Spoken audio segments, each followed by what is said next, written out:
élevons une prière de remerciement à notre Créateur qui, dans sa gloire céleste, nous a donné la bière. Adébrium, la théorie des 3 pintes. Qu'est-ce que c'est ? Ceci, mon ami, est une pinte. Ils ne servent que des pintes ? J'en veux une. That's what I do. I drink and I know things. À la vôtre, hein ? Bonne chance, surtout. Dis-toi bien que si quelque chose devait me manquer, ce serait plus le vin. Ce serait l'ivresse. On va boire un verre ou... Eh ben les amis, à la vôtre.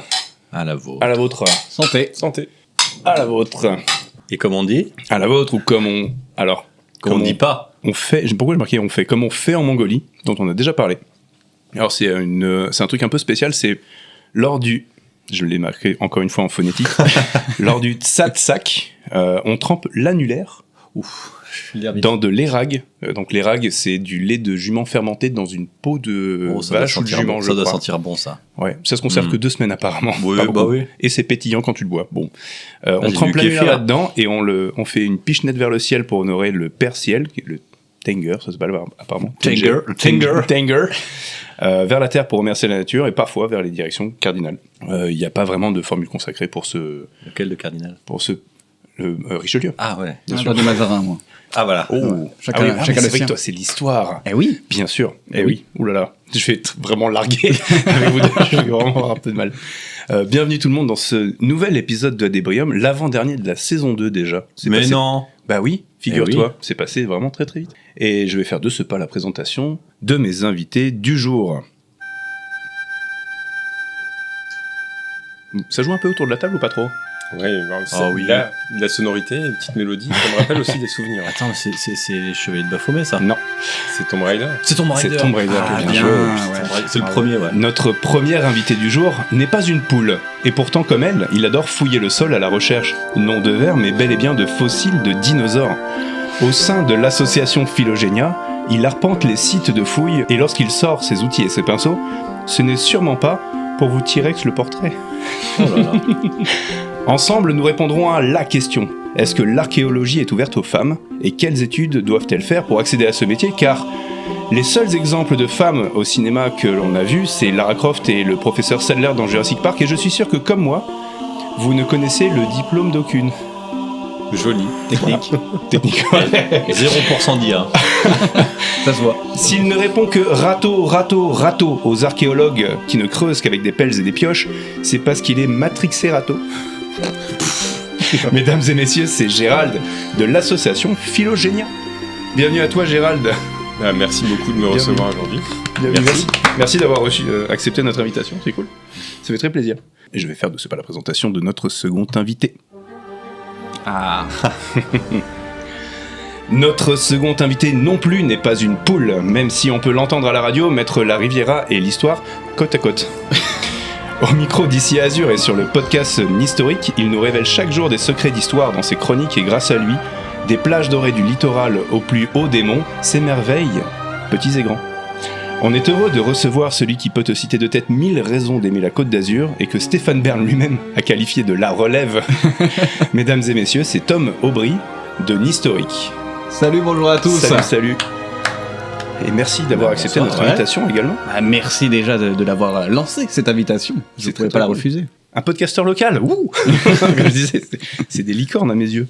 Et puis, évidemment, mon autre compte. L'autre compte, elle est encore. C'est vrai que l'autre con. Cette intro, toujours la même. J'ai oublié ce que c'est la musique, donc je les redécouvre à mesure. Ah oui, c'est ça. Ah bah là. Non, mon co-host non plus n'est pas une poule. Je sais pas ce que j'ai avec ça. Je suis parti 100% sur les poules. Sur la poule.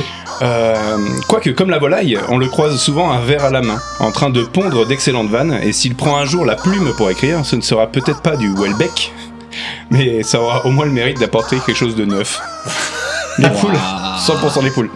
Allez, j'arrête de faire durer le plaisir. Vous savez de toute façon qui est ce jeune coq. Évidemment, c'est Logan. Merci, bonsoir. Bonjour Logan. Bonjour. Cette musique est très drôle. C'est avec la... C'est les poulets en plastique. Les trucs de chien, là, les poulets en plastique. Ouais, c'est voilà. Ça commence à devenir insupportable.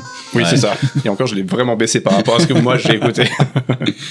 Bienvenue à tous donc, dans ce nouvel épisode.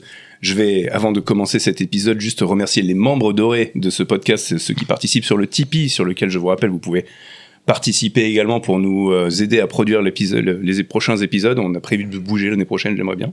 Donc, participez si vous pouvez, c'est très cool. Si vous avez des sociétés, donnez, vous pouvez récupérer la TVA dessus. Bon, on le dit à chaque fois, mais c'est pas vrai à chaque fois. Non, c'est pas vrai, mais essayez quand même. Donc, je voulais remercier les membres dorés. On a toujours Terence, on a toujours Tim et on a toujours Perrault. Merci les potes, ça fait très plaisir. Si vous voulez que votre nom soit cité en début d'épisode, vous savez ce qu'il faut faire. Donnez 1 000 €. Pas beaucoup, même 5 balles, je m'en fous. On s'en fout. 1 euro. Non, 1000. 1000. Bon, bah. Donnez 1 000 € et vous aurez. 1 000 € sur 10 ans étalés. Pas plus, pas moins. Ah, plus, toujours plus. Moi, vous n'aurez pas votre nom cité. Je vous ai fait une petite présentation. Est-ce que pour compléter un peu vos profils, vous aimeriez rajouter 2-3 mots ou est-ce qu'on reste vraiment juste sur ce que j'ai dit avec les poules? Gérard. C'est vrai que avec les poules, c'était sympa. Gérard, tu veux rajouter quelque chose? Gérald, pardon. Oui, voilà, c'est pour ça que je demande les prénoms au début et j'arrive quand même à me tromper après. C'est proche, ça va. Oui, tu t'es pas complètement gouré non plus. Être prêt. Non, par contre, juste pour rebondir sur ton choix de la poule, donc on pourra y revenir après, mais techniquement, les oiseaux étant des dinosaures, la poule est un dinosaure, je trouve qu'on est parfaitement dans le thème. Voilà. Oui, c'est vrai d'ailleurs. Bah ouais. Tiens, c'est peut-être un choix inconscient, mais orienté. C'est ça, c'est une intuition. Donc voilà. Ça va très bien, oui, tout va bien, au top. Comment vous présenteriez un peu en quelques mots en plus de ce que je vous ai... Moi je suis créateur de contenu, j'ai créé la page Nistorique où en fait je raconte des anecdotes sur l'histoire de la Côte d'Azur, mais toujours de manière assez simple, assez légère. C'est pour ça que mon slogan c'est être plus léger qu'un cahier et moins lourd qu'un prof. Ça fait toujours plaisir. J'ai rien contre les profs, à chaque fois je suis obligé de me justifier. Oui, c'est vrai. Mais, parce que quand je devais être prof à l'origine, j'ai fait un master de recherche en histoire, donc j'avais pour vocation d'être prof d'histoire. Okay. Mais c'est la création de contenu et cette passion pour raconter des histoires, mais plus sur d'autres médias qui m'a chopé au vol et maintenant je kiffe faire ça tous les jours. Et puis les auditeurs sont plus concentrés que les élèves quoi qu'il arrive sur une année entière. C'est ça, c'est plus simple de tenir quelqu'un sur 3 minutes qu'une classe sur une journée. Ah ouais. Du coup c'est quoi, tu fais des chroniques, c'est ça, sur Ici Azur aussi? C'est ça, tous les matins. Podcast Ouais, tous les matins, j'ai ma chronique sur 3 minutes, c'est les 1000 raisons d'aimer la Côte d'Azur. Ouais. Et voilà, c'est une anecdote sur un personnage, un lieu, un monument qui a marqué la Côte d'Azur de manière générale. Et le samedi, de 11h à midi, où là c'est un format plus long, c'est 1 heure, où là c'est 1000 raisons d'aimer la Côte d'Azur, version XXL. Là je me suis pas foulé pour le nom. C'est vraiment juste version XXL. Version XXL, c'est vraiment le nom de l'émission. Ça marche. Ok, très bien. Très cool. Et toi Gérald, comment est-ce que tu te présenterais? Alors, déjà, dans un premier temps, comme un passionné, un curieux. Ouais.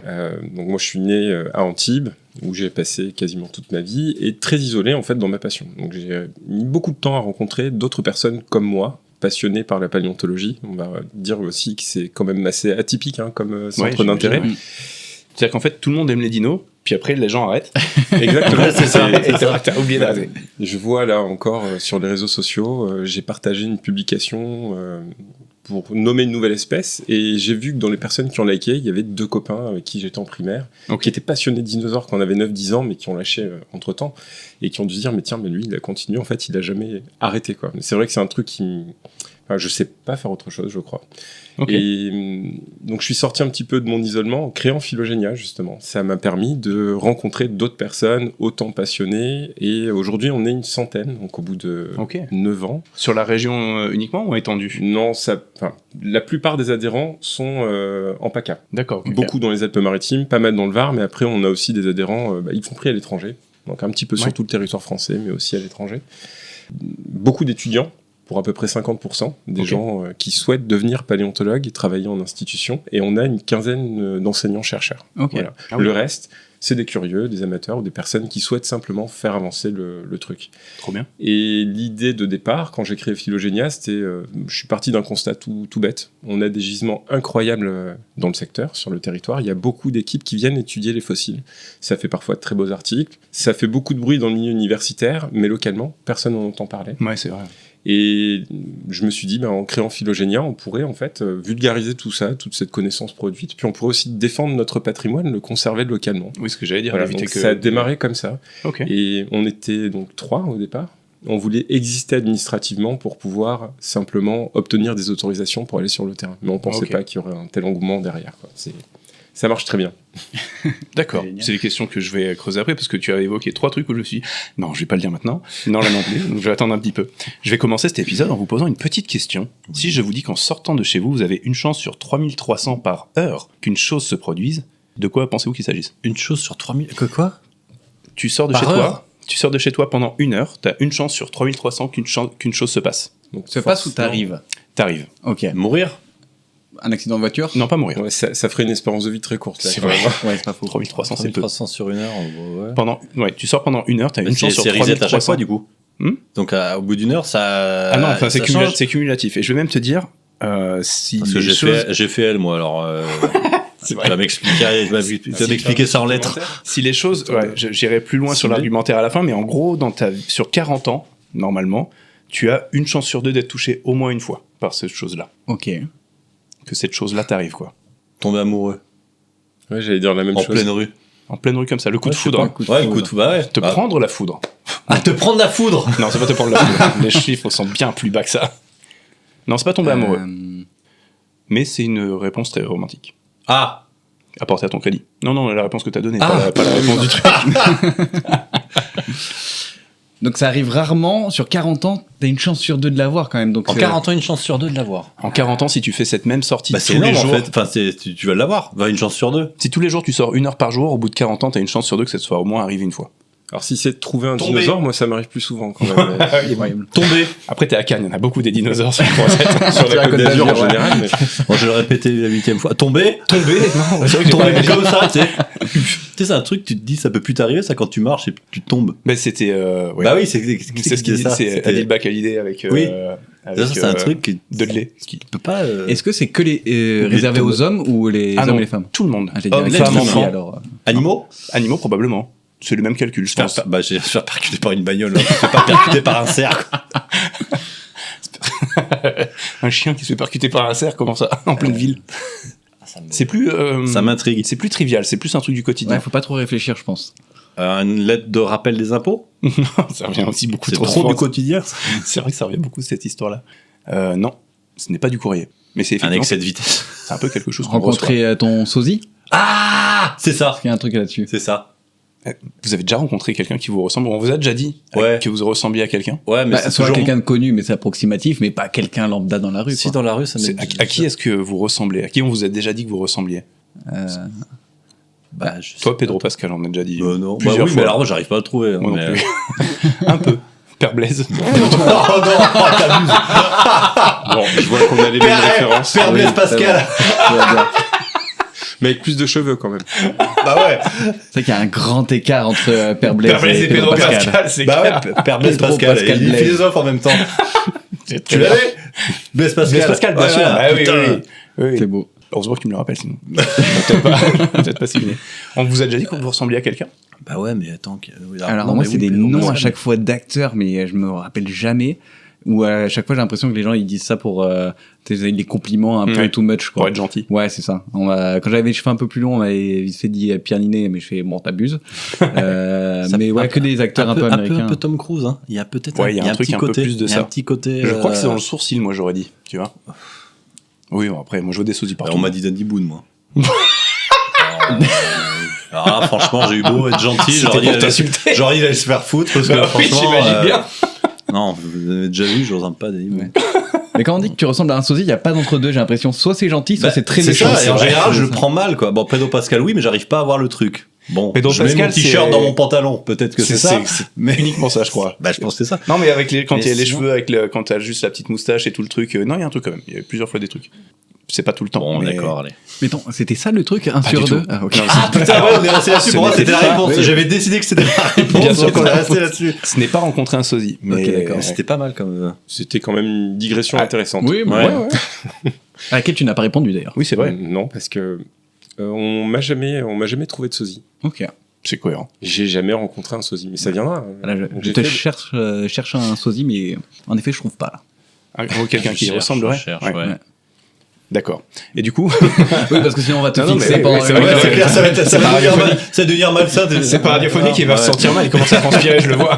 Mais on va retourner justement sur ton histoire de statistiques. Exactement. Ouais. La statistique, quand tu sors de chez toi, est de 0,0003%. que cette chose-là t'arrive. Quelque chose de positif. Marcher sur une peau de banane. Non, mais c'est plutôt dans cet ordre-là. Ah, marcher sur un truc, une merde, sur une merde. C'est pas marcher sur quelque chose, non. Trouver quelque chose de valeur. Trouver une pièce. Non, c'est pas trouver non plus. Un louis d'or. Très peu de chance. C'est encore moins de chance. T'as une chance sur deux. Sur 40 ans. Sur 40 Mais sinon, ans. c'est rare, ça t'arrive jamais. Si tu sors- Ah ouais. Ça fait 2000 sorties en moyenne. T'as une chance sur 2 au bout de 2000 sorties que ça te soit arrivé une fois. Oui, même il faut Mais là- sortir 1 heure par jour. Et c'est ça. On sort tous une Bah heure ouais. plus ou moins. Est-ce qu'en fonction du lieu où t'habites, t'as des Oui, résultats c'est qui sont variable. Il y a une variables? incidence Si t'habites à la campagne, Exactement. t'as Un plus de tremblement de chances terre. que ça t'arrive? Non, beaucoup moins. D'accord. Ah, ça envie, c'est un Souvent, truc. on a- Plus t'es dans une grande ville, plus t'as de chances que ça t'arrive. Plus c'est un patelin, et moi, ça peut t'arriver. Ok, qu'un pot de fleurs te tombe sur la tête. Non, mais alors on est vraiment pas trop loin de ce genre de truc-là. Ok. Qu'une clim te tombe sur la tête. Pot de fleurs, c'est pas- Un piano à queue, comme dans les dessins animés. C'est vrai que pot de fleurs, putain, c'est. Putain, pot de fleurs, c'est vraiment Te pas faire cher, voler? toi. Non plus. Là, ça dépend où ça augmente. Non, on est vraiment sur quelque chose qui tombe, effectivement, là. On était plus près de ça. Prendre La une merde. météorite dans la tête. Ah, c'est bon, les pigeons. Les Merde pigeons. de pigeons. Les pigeons, exactement. Se Ah faire bah, c'est chier dessus par déjà un fait. pigeon. C'est bon. Ouais. Ça. Se faire En chier. moins de 40 ans. Eh, moi aussi, à moins de 40 ans, ça Mais m'arrive. c'est vrai que ça m'est arrivé qu'une fois. Combien de fois? Une fois. Et Bah voilà. une Ouais. belle fois. Hein. Bah, t'as 40 Ben, ans, on là. était au Morrison. Rappel. Oui, c'est vrai, j'étais là, je crois. Pourquoi T-shirt noir, évidemment. Pourquoi est-ce que je me suis cassé le cul à faire des calculs de maths? Bon, pas moi, mais ChatGPT parce que je suis une merde en maths. Mais je me suis posé la T'as la question proba du truc. parce que je me suis fait chier dessus littéralement il y a quelques jours et ça m'a énervé. J'étais j'ai passé Eh ben voilà. une journée de con, mais vraiment du début à la Et fin. t'as 40 ans. Et j'ai 40 ans et je pense que Et c'est c'est- la deuxième fois que ça m'arrive. Donc, Ah bah t'es reparti pour un deuxième tour du coup. Oui, là je suis t'as 40 tranquille. ans. Normalement, Ok. je suis tranquille pour 20 ans a priori.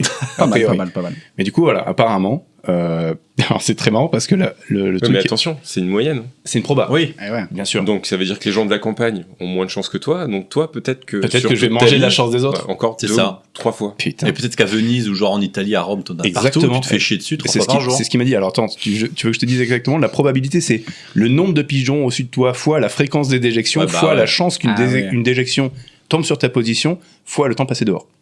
Ce qui veut dire qu'une densité de pigeons moyenne, c'est 200 à 1000 pigeons par kilomètre carré selon le quartier. Donc là, on est sur une estimation à 500 pigeons par kilomètre carré. Un pigeon défèque environ toutes les 20 à 40 minutes, à peu Ah, près. c'est carré comme Il faut calcul, savoir hein. qu'un pigeon, d'ailleurs, je l'ai entendu dans un autre podcast, n'a pas de sphincter, c'est-à-dire que quand Ah, ça envoie sa partie. quand ça doit sortir, c'est pas lui qui choisit, c'est que ça part. Donc, D'accord. toutes les 20-40 minutes. La zone cible correspond à une personne vue du dessus d'environ 2 mètres carrés.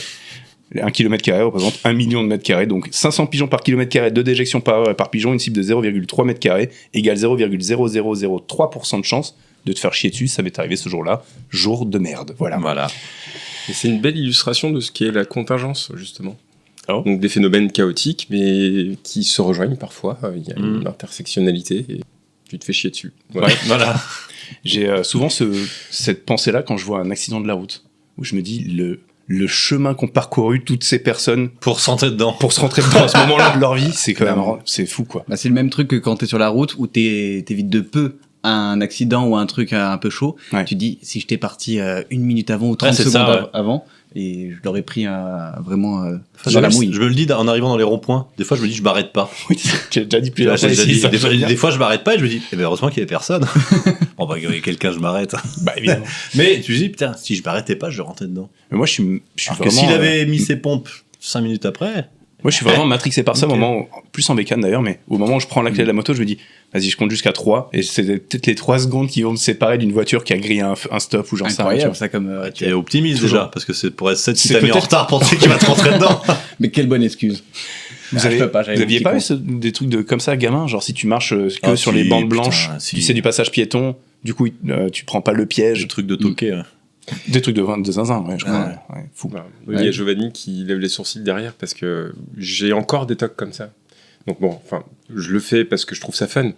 Mais éviter de marcher sur les lignes, bien dans les carreaux ou bien sur les bandes blanches. Et d'ailleurs, mes enfants font pareil, surtout ma fille.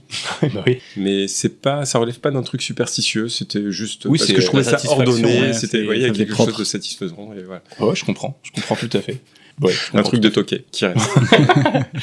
Tu viens de parler de Giovanni. Bonjour Giovanni quand même. Salut Joe, qui est là en auditeur libre aujourd'hui. Je te le rappelle, s'il dit de la merde à un moment donné, tu hurles et tu viens dire qu'il dit de la merde. On est d'accord. Donc, comme elle a pas de buzzer, je précise, elle chante. Elle a une très belle voix, donc elle peut partir dans les aigus. Et... Après, on peut rester thématique. Tu fais un cri de poule. Je vous propose de passer au jeu du Google en or dont je vous ai parlé un petit peu plus tôt. Dans un instant, le Google en or, présenté par Ad Ebrieur. Alors, le Google en or, je l'explique rapidement pour les personnes qui ne connaissent pas ce podcast. En gros, on prend chacun à notre tour notre téléphone, on va se mettre sur un moteur de recherche, taper le début d'une question sur Google, par exemple. Un exemple comme un autre, c'est quel âge avait, et en gros, Google va nous suggérer une série de réponses. Les autres joueurs autour de la table vont devoir essayer de deviner l'une d'entre elles. Okay. Voilà. Encore une fois, c'est pas les réponses en elles-mêmes qui sont intéressantes, quoique parfois oui, mais plus le chemin de pensée, comme on vient de faire sur la digression avec les pigeons juste avant, qui nous amène à des réflexions un peu rigolotes. T'en as trouvé un déjà ? Du coup, sur les statistiques, j'ai vu quelles sont les chances de... Ah bah très bien, bien sûr. Alors je le redis, si jamais vous êtes en panne d'inspiration, là-dedans il y a de quoi piocher et peut-être que ça marche. J'en vois un d'ici, c'est comment les rêves, 3 petits points. Voilà. Donc quelles sont les chances ? Quelles sont les chances de... Ok. Alors, et là on doit deviner la suite de la recherche Google. Compléter une des chances, et si tu as chopé la première, donc qui est la top tendance, tu es le gagnant de celle-ci, tu chopes le Google en or. Il va falloir qu'on fasse un petit trophée, je crois, pour ça. Un petit Google un petit Google en or, ouais. J'ai l'imprimante 3D là-bas, on va faire un petit Google en or, évidemment. Alors, quelles sont les chances de... Alors, les premiers, c'est... Quelles sont les chances de choper un cancer ? Oh, c'est le deuxième. Ah ouais ? C'est le deuxième, ouais. Troisième, pardon. Quelles sont les chances de guérison du cancer ? Ah oui, parce que j'allais dire quelles sont les chances... C'est ce que j'ai aussi. Ah, mais faut pas que tu regardes. Ah oui, voilà. Ah, d'accord. Et c'est là que je vois que j'ai mal expliqué. Et c'est souvent ma faute. Effectivement, quand tu le tapes, le but c'est pas qu'on compare nos trucs, c'est qu'on essaie de deviner les trucs. D'accord. Mais c'est pas grave. Okay, c'est un exemple, c'est pas grave, c'est pas dérangeant. Sur autre chose, mais je pensais que c'était chacun son tour avec une question en fonction des choix de nos algorithmes. Donc, ouais. Mais non, mais c'est moi qui l'explique mal et je me rends compte à chaque épisode et ça fait 1 an et demi qu'on fait ça, 1 an et demi que je galère. Déjà, j'ai pas galéré à l'expliquer, donc c'est pas. Ça commence et en plus, il y a pas de s'améliorer. trophée. Et en plus, il y a pas encore de trophée. Putain, on va trouver un truc. Parce que même si probabilité, ça change un peu. Ça change le truc. Hein. Mais quelles sont les probabilités de se faire chier dessus par un pigeon. Non. 0,0003% à chaque sortie d'une heure dans une ville. Non, j'ai pas du tout cette proba. Non, mais écoute, c'est bizarre, hein. Ouais. Quelles sont les probabilités de gagner au loto, évidemment, la première. Oui, mais ça c'est sûr. La première. Ah oui, c'est la première. Moi j'irais la 2, se faire frapper par la foudre. Non. Ah. Mais c'est la 3. Non. Non plus. Mordre par un requin. Non. Attaqué par une vache. Non. Il y a de la blessure. Mordre par un chien. Non. Attaqué par une grand-mère. Pas de grand-mère. Pas de blessure. Pas de grand-mère. Peut-être des grand-mères. Il y a un truc qui peut englober le monde. Comment ? D'une 3e guerre mondiale. Voilà. Quelles sont les probabilités d'une guerre en Europe ?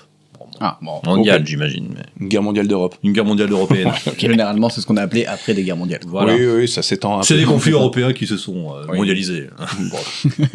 Ah voilà, on a les 3, hein, c'est bon. Oui, moi, c'est plié. Hein. Parce qu'après, c'est avoir des jumeaux. Ok. Avoir un cancer. C'est très très faible. Alors du coup, effectivement... Tomber enceinte et gagner au crescendo. Alors ça, je sais pas ce que c'est.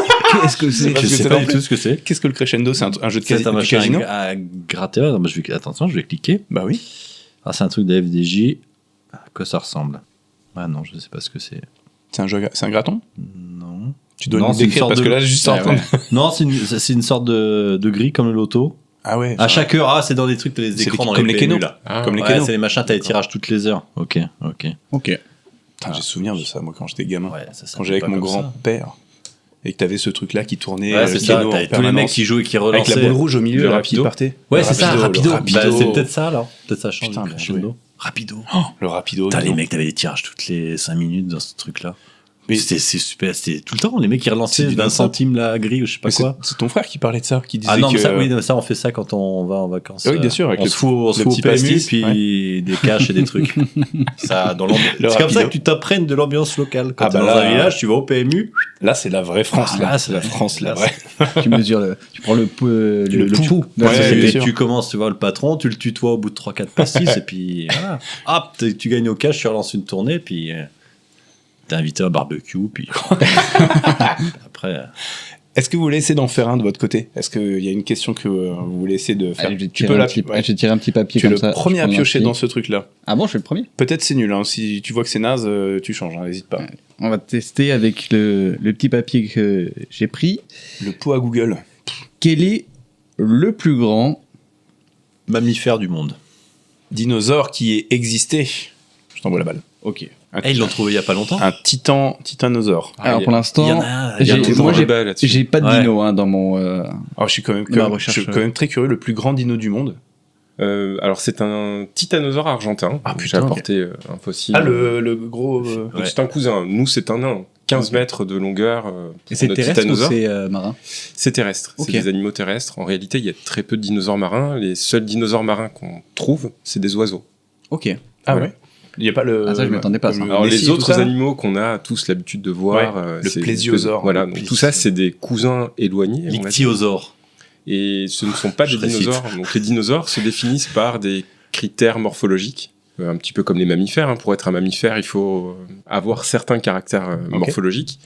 Et ces animaux marins, qu'on interprète souvent comme étant, dans la croyance populaire, comme étant des dinosaures, n'en sont pas. Voilà. C'est pas la famille des dinosaures. Non, quoi. exactement. Ok. Donc pour revenir au plus grand, c'est un cousin du titanosaure. Donc nos titanosaures en Provence, c'est 15 mètres de long. Et les estimations pour les titanosaures argentins les plus grands seraient autour de 35, voire 40 mètres. Mais il y a toujours un côté de longueur. Parce que de haut. Ah ouais. Mais de hauteur, on doit être, je sais pas, sur du 8 mètres de haut ou 9 mètres de haut. C'est Donc, c'est toujours une question, comme c'est des étages. animaux qui ont le cou qui est parallèle au sol, ils pouvaient légèrement faire varier. Donc il y a des histoires aussi. Donc de c'est pas le variation de dinosaure hauteur. qu'on voyait avec Le brachiosaure. Mais tout dépend de la hauteur de cible. Tu vas me parler mieux que ça. Ok. Tu vas redescendre. Tout simplement. Donc le brachiosaure mangeait vraiment sur des cimes très très hautes, et puis tu as dans la forêt comme ça toute une déclinaison de fougères, niveaux de plantes que tu peux manger jusqu'au sol, avec certains groupes. Donc c'est aussi des herbivores au long cou, des diplodocidés, des cousins du diplodocus qu'on a retrouvé au Niger. Donc Nigersaurus, ceux qui ont envie de regarder, de la curiosité de regarder, c'est des animaux qui ressemblent en fait à une petite pelleteuse. Ils ont vraiment le crâne, le museau très très plat, parce qu'en fait ils broutaient au sol. Donc pas de l'herbe, parce qu'il n'y avait pas d'herbe à l'époque, mais d'autres végétaux qui étaient... Des lichens. Alors les lichens c'est peut-être compliqué. D'accord. Par contre, on va revenir dessus. Des fougères. Le Nigerosaurus. Nigersaurus. Ah pardon, j'étais sur un autre. Nigersaurus. Oui. Il y a le Francosaurus qui a été retrouvé en France. Le Corsosaurus. L'Espagnosaurus. L'Italosaurus. Chaque pays a son dinosaure. L'Italosaurus, il marchait comme ça, avec les mains. L'Italosaurus. Mais c'est encore un bon moyen. Très radiophonique. Oui, mais si tu dis l'Italosaurus, il marchait comme ça avec ses mains, je pense que tout le monde a l'image dans la tête. T'imagines? Bref. Pardon, je t'ai coupé là-dessus. C'est une des caractéristiques fossilisées, quoi. Il est mort avec les Oui, il est mort avec les mains comme On l'a ça. retrouvé. Pardon, du coup, ouais. Donc voilà, pour le plus grand estimé, c'est ça. On est à peu près sur 35 mètres, voire 40 mètres pour les plus grandes estimations en longueur. Donc ce serait Tu disais qu'il marchait avec la tête plutôt basse? Oui, le cou plutôt parallèle au sol. Et la stratégie évolutive, finalement, c'est de pas trop bouger, parce qu'on a un corps qui est quand même très massif. Là, on parle de plusieurs dizaines de tonnes. Voilà, donc pour éviter justement de se déplacer, c'est des animaux qui vont déplacer la tête d'une cime de buisson ou d'arbre à une autre. Voilà, donc ils vont vraiment avoir des mouvements très très lents. C'est un tractopelle. Je parle au présent comme si t'es encore là. Mais... Non, mais oui, mais du coup, ça le rend plus réel, quoi. Oui, complètement. Mais voilà, c'est comme ça qu'on les imagine et qu'on les conçoit. Parce que sinon, des animaux très dynamiques avec un tel poids, ça semble improbable. Moi, j'ai en tête quand Grant et Sadler, ils arrivent dans Jurassic Park et que tu vois le bronchiosaure qui se met sur les deux pattes arrière pour manger plus haut et qui retombe, mais j'imagine les articulations. Je sais pas s'ils ont pu le faire ou pas. T'imagines le poids se dépeser. Hein C'est costaud. Il y a peut-être des kinés. Des kinés Des kinésithérapeutes. Voilà, des kinésithérapeutes. Des kinésithérapteurs. Bien joué. C'était pas mal. Ouais, j'ai vu qu'on a mis des petits Lego ensemble en même temps. Du coup, pardon, la question était quoi? On revient à quel est le plus grand... 3 petits points. Quel est le plus grand pays du monde? Premier. Pays du monde? Ouais, c'est ça. Pays du monde, mais c'est très qui arrive. La Russie. C'est la Russie, oui, je crois, en termes de surface. Oui, c'est la Russie. Le Canada en 2. Le Canada en 2. Et après, j'ai oublié. L'Australie. Peut-être la Chine avant. La Chine en Australie. La Chine, c'est grand comme. Non, oui, c'est plus que le. La Chine est plus que le. Ouais, mais avec la. Ah putain, comme ça. Oui, oh là là, comment ça s'appelle? Le fait qu'ils aient courbé la terre pour qu'on ait l'impression que... t'as l'impression que t'as des pays, ils sont ridicules, genre le Brésil, t'as l'impression que ça passe. La vision Mercator de la planète, ouais. Comment t'as dit que ça s'appelait? Mercator. Ouais. Zorus. Pas le Mercator. Pas le Mercator. Pas le Mercato. J'aime bien qu'on mette Zorus à la fin de tout. C'est très rigolo. Ok. Ça, c'est le numéro 1. Le deuxième ou les autres? Le plus grand humain du monde, peut-être. Alors non, j'ai pas... C'est à chaque fois, c'est des... Le plus grand chat. Non, il n'y a pas d'être vivant, pour le dire simplement. Le plus grand robot. Chaque fois, ça essaye de Le plus passer à grand côté. building. C'est ce que j'allais dire. Ah, le plus grand bâtiment, bien sûr. Quel est le plus grand gratte-ciel. centre commercial de France? Oh là. Bon, après, je sais pas pourquoi il me demande ça. Enfin, pourquoi il me propose ça. Mais en deux, il me disait le plus grand aéroport du monde et Oui, évidemment. Ah ouais. quel est Pas le mal. plus grand carnaval du monde. Ah oui. Mais c'était bien, j'aime bien. Ouais, Bah, voilà, Rio, c'est bon. j'imagine. Je dirais Rio. Ouais, Oui. ça a l'air énorme quand même. Ça va être pas mal. Rio, Ouais. Venise et le Ouais. troisième, Dunkerque. Nice. Ah ouais? Ah oui, Nice, j'ai vu en plus. Mais du respect sur Ouais, non, le mais carnaval oui. de Nice, hein, s'il te plaît. C'est le 3e mondial. Ouais, Ouais. Nice, je l'ai vu en plus. Clairement. Putain, ouais. C'est ouf. Moi, j'ai C'est la souvenir de promo ça. Je là-dessus pensais en pas. disant que c'est le 3e mondial. J'ai souvenir de ça où Je il n'y avait pensais pas pas. de palissade. Quand t'allais au carnaval de Bah Nice, non, t'y allais c'était déguisé et open t'y allais. bar, Ouais, maintenant c'est quand même un peu moins. C'est un peu plus. Parce que j'y suis jamais allé depuis, en fait. Moi non plus. Ça m'a un peu embêté. Pas grave. J'ai préféré le contexte. Peut-être que je me trompe, peut-être que Rio a aussi des barrières. Bah, t'as la défilée des écoles de samba là. Ah oui, de Dijané. On arrive très vite sur un c'était mieux avant quand même. Hein. Non, Je l'ai pas dit. Non, pas tant. Non, pas pas tant. dit. Mais puis, Ouais, je pense que la dernière fois, je devais avoir 6 ans quand j'y suis allé, donc pour te dire, je suis pas. Moi, je suis un grand passionné du carnaval. C'est vrai? Ouais, j'y vais en vrai tous les ans. Et c'est avec tous les copains, on se déguise, on fait la fête avant, pendant et après. Ok. Et c'est toujours un moment convivial. Ils amènent leurs enfants et tout ça, on rigole. Enfin, c'est Ouais. toujours le côté un peu festif, un peu J'ai chouette. vraiment cru que t'allais dire des bières, mais c'est les enfants, bon. Non, mais pas eux, mais bon, moi je me refuse rien. Mais en tout cas, ouais, non, ça reste à côté encore assez convivial tant que Ok. y a des gens. Et c'est donc dans le délire. en tribune à chaque fois, etc. Alors t'as les tribunes toujours, mais t'as encore le côté sur les cours où si tu viens déguisé, bah c'est gratuit. Ah donc c'est toujours. Bah, ça, c'est une info, tu vois, qui manque de partout. Ah Parce bah que quand Mais- tu me dis carnaval de Nice, pour moi, il faut acheter une place en tribune et c'est tout, quoi. Non, mais ça c'est l'ennui, c'est vrai. Il faut non Oui, déguiser, voilà. c'est gratuit et en plus on est vraiment dans la foule, quoi. Ouais, c'est une vivant. sorte de petite fosse, quoi. Donc Bien ouais, sûr. c'est super sympa. Ah bah trop bien, vas-y, bah, Voilà. l'année prochaine, c'est en mars, c'est ça? Ouais, c'est ça. Février-mars, c'est généralement à cette Bah, sur période-là les le carnaval. C'était trois week-ends. Autour de week-ends, Mardi Gras. ouais, Mardi Gras. Voilà, c'était pour fêter à l'époque le passage du coup de l'hiver au printemps. Ok. Et après Se préparer avant le carême, chrétien. c'est ça. Ce qui a donné le mot carnaval, de carner les varés, de enlever la chair, carner les varés, qui donne le mot carnaval. Trop bien. Voilà. Étymologie. Et ça alors sent- Ah ouais, moi c'est nul à mes infos à chaque fois. Combien t'as de chances de te faire chier dessus par un pigeon? Ça arrive pas à la cheville, évidemment. Ok, bah trop bien. Super, super info. Ce sera que des petites anecdotes. Excellent. Un peu comme ça. C'est trop cool. C'est trop bien. Tu veux essayer d'en faire un? Ouais, je me lance. Tu peux piocher si tu veux, ou si t'en as un qui te vient comme ça spontanément, vas-y. Non, il y a celui-là qui me guette depuis tout à l'heure. donc, Alors, mon téléphone est un peu lent. C'est ça le début de la question. Alors attends, mon téléphone est un peu lent en ce moment. Pourquoi certaines personnes préfèrent Ok. Les blondes. J'étais sur un truc aussi physique comme ça, mais pas les blondes, Les brunes. les rousses. Non, on est loin. Là. Ok. Bah, d'ailleurs, en fait, j'ai bien tapé ça, mais il a les twisté. mots ont été un peu changés. Ouais, c'est il a twisté. Donc, Ça arrive parfois. Ça va rendre la tâche un peu plus compliquée pour vous. Alors dans ce cas, Du peut-être coup, si c'est rigolo. Si ça a twisté, peut-être dis-nous là, ce que tu vois sur ton téléphone. C'est quoi si on veut deviner Alors, la question? Pourquoi les moustiques préfèrent Ah oui, rien à voir. Ça a bien switché là. En effet, ouais. Les Bon, gens pourquoi qui les puent des moustiques pieds. préfèrent les blondes? Les rousses. Les rousses. On croirait le titre d'un film. Ouais, c'est pourquoi les vrai. moustiques préfèrent les blondes? Avec Jean-Yann. Oui. Alors du coup, pourquoi les moustiques préfèrent? Ça c'est dans. C'est l'intitulé général de toutes tes propositions. Non, après ça Non. change à chaque fois. Mais je vous donnerai la suite. Ok. Les premiers mots. Pourquoi les moustiques préfèrent se reposer sur une branche où il y a de la sève qui coule très lentement pour après être cristallisé pendant très longtemps et qu'on puisse récupérer le sang pour non, faire mais là c'est évident. en un fait. sample de Un sang. sample. Un sample de Un sang, sample, un ouais. échantillon de sang Ouais. pour pouvoir C'est pour aider, reproduire des c'est pour dinosaures. aider les paléontologues du futur. On est d'accord, voilà. Ah bah c'est bon, vous avez. Pff, la vache, elle est réponse longue la nickel. question. C'est vrai que là, on fait tout la Et taille c'est de que l'écran. pour ça. Mais j'avais une passion réelle en tant que gosse et encore aujourd'hui pour, je sais plus, c'est monsieur ou professeur ADN. Ah Et oui, oui, bien sûr. C'est le Je crois que petit c'est prof ADN ADN. dans prof Ouais, ADN je dans crois, hein, je Jurassic suis pas Park, sûr. cette petite animation qui t'explique J'adorais. voilà tout le principe historique. Et je pense que cycle de c'est la vie. à ce moment-là que C'est j'ai le cycle capté de la vie. le délire de vulgarisation.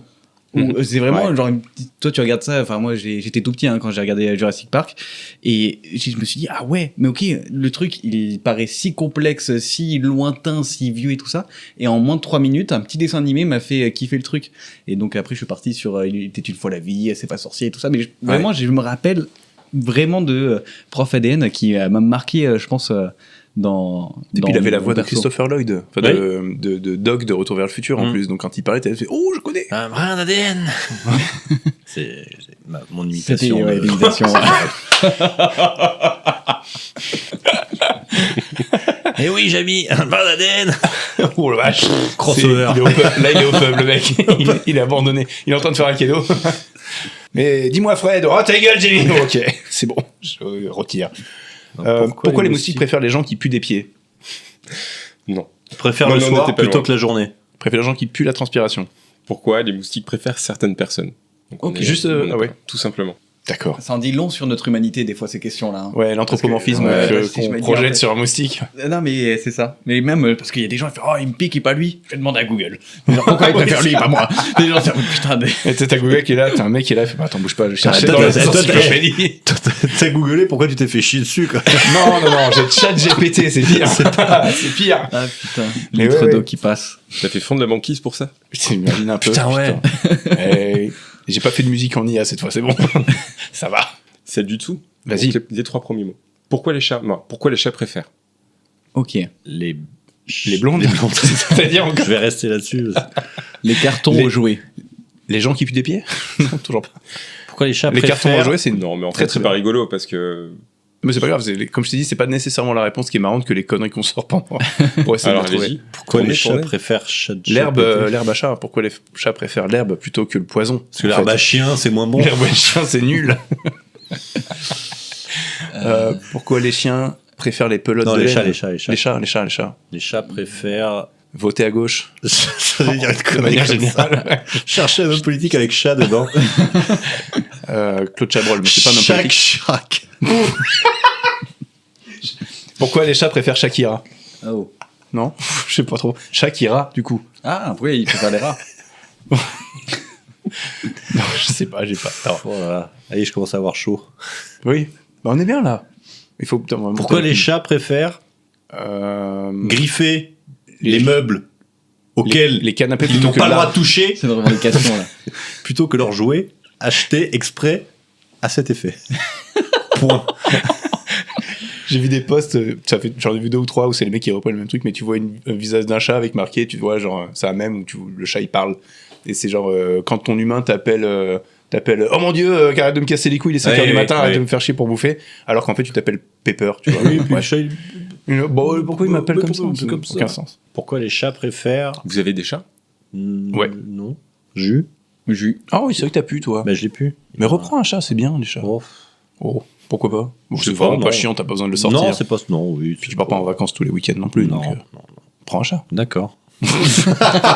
C'est facile Là, à j'y vais, convaincre. là. Je vais chercher un chat, j'y Je vais. suis à 2 doigts de prendre un deuxième chat, moi, de reprendre un Attends, deuxième t'en chat. as deux- Non, T'en as je l'ai deux? plus. Oh, lequel? Le blanc Ah, il est... a disparu. Ah, disparu. Oula. Bon, enfin oui, ça fait, je pense, 2 mois qu'elle est pas revenue à la maison, donc probable qu'il n'y ait plus de deuxième chat, je T'as crois. pas mis un petit mot sur les lampadaires? Bah non. Tu sais qui prend la pluie pendant 6 mois? C'est encore plus triste, tu vois le chat Ouais, qui pleure. c'est horrible, ça. Non, j'ai pas fait ça. Ah. Mais après, Ah, merde. pardon, je remets un peu de contexte parce que vous êtes pas dedans, mais j'ai un chat noir et on avait pris un chat blanc. Et le chat blanc, en fait, il s'est avéré que c'est un chat qui était sourd.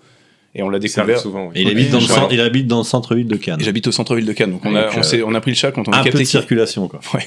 Quand on a capté qu'il était sourd, on s'est dit bon bah il fera peut-être 1 an, tu vois.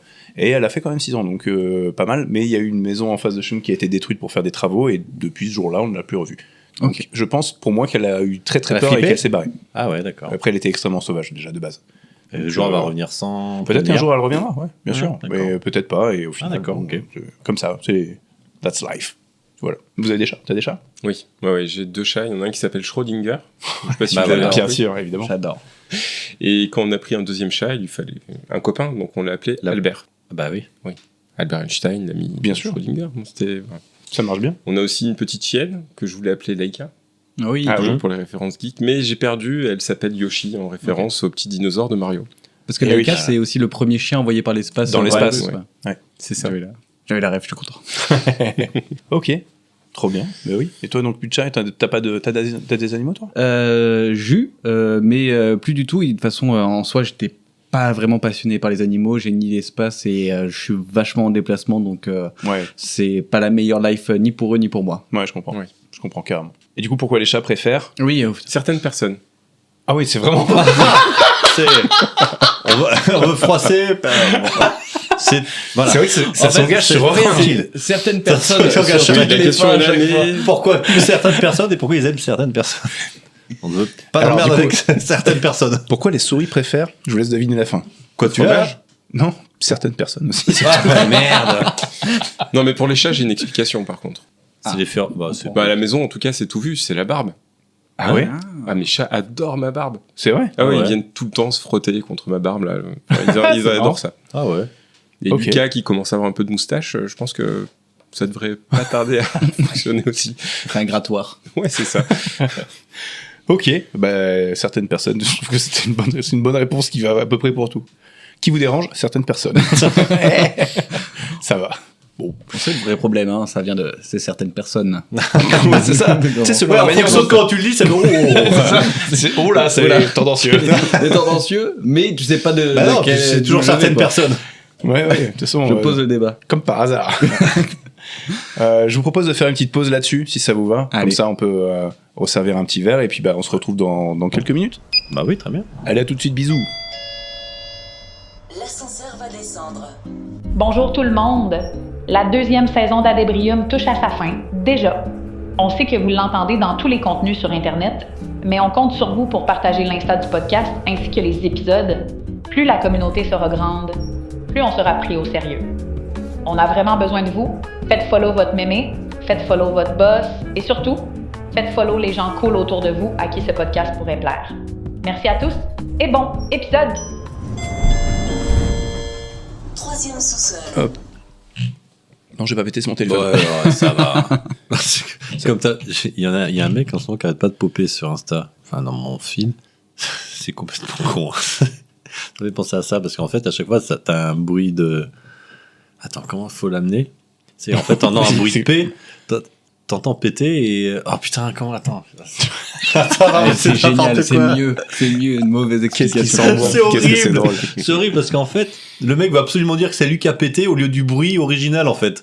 Ah, il essaie de. Ouais, il essaye de. Je sais pas, à un moment, il a son frigo, il ouvre son frigo, il pute, il fait non, mais c'est pas mon frigo qui pue, c'est moi qui ai pété, mais c'est moi qui ai pété. Pourquoi faire? Ben oui, voilà, c'est ça le truc, ça a aucun sens. Et à un moment, t'as un pareil avec un bruit comme ça, il fait son téléphone, il a fait du bruit. Non, c'est moi qui ai pété, c'est moi qui ai pété. Bon.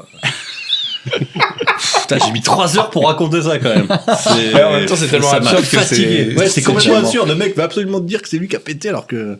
Mec, c'est le bruit avec sa chaise. Ah, il a fait du bruit avec sa chaise. Mais non, c'est moi qui ai pété. Mais non, c'est moi qui ai pété. Ouais, mais... Aucun sens. Et ouais. bon, le mec, il va percer. Et Oui, puis dans c'est une sûr. semaine, tout le C'est monde sûr. va oublier Ouais, ce c'est qu'il a fait, tu vois. Pourquoi je me fais chier à faire du contenu, moi? Ouais, c'est bah. ça, la postérité. Oh. Ah bah oui, mais ce mec-là, il t'appellera pas pour ton anniversaire. Ouais, c'est Pour pas te dire ça. Stéphane Bern t'a appelé C'est pour ton excellent, anniversaire putain. en direct quand même. Ça, Le Steph, ouais, c'est une belle surprise. Le Steph. Le, le grand Stéphane Bern et le Steph.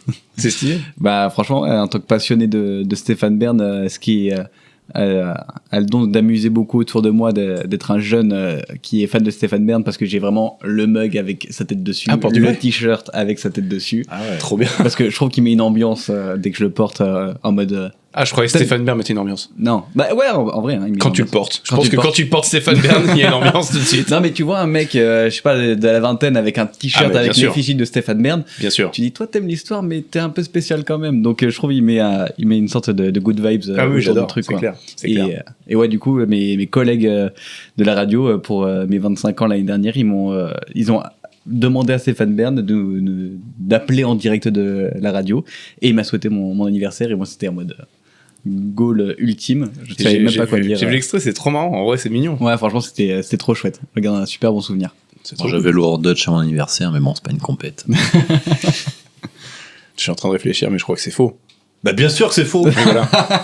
Et tu sais, je vais vraiment. Il y avait Laurent Dutch à mon anniversaire, le mec a même pas relevé. Ah, je m'en serais rappelé. Ah putain, je me rappelle plus. Ah, mais c'est lui qui courait très vite partout, en accéléré. À tout de Berzingue. Oui, c'est ça. Tu connais pas?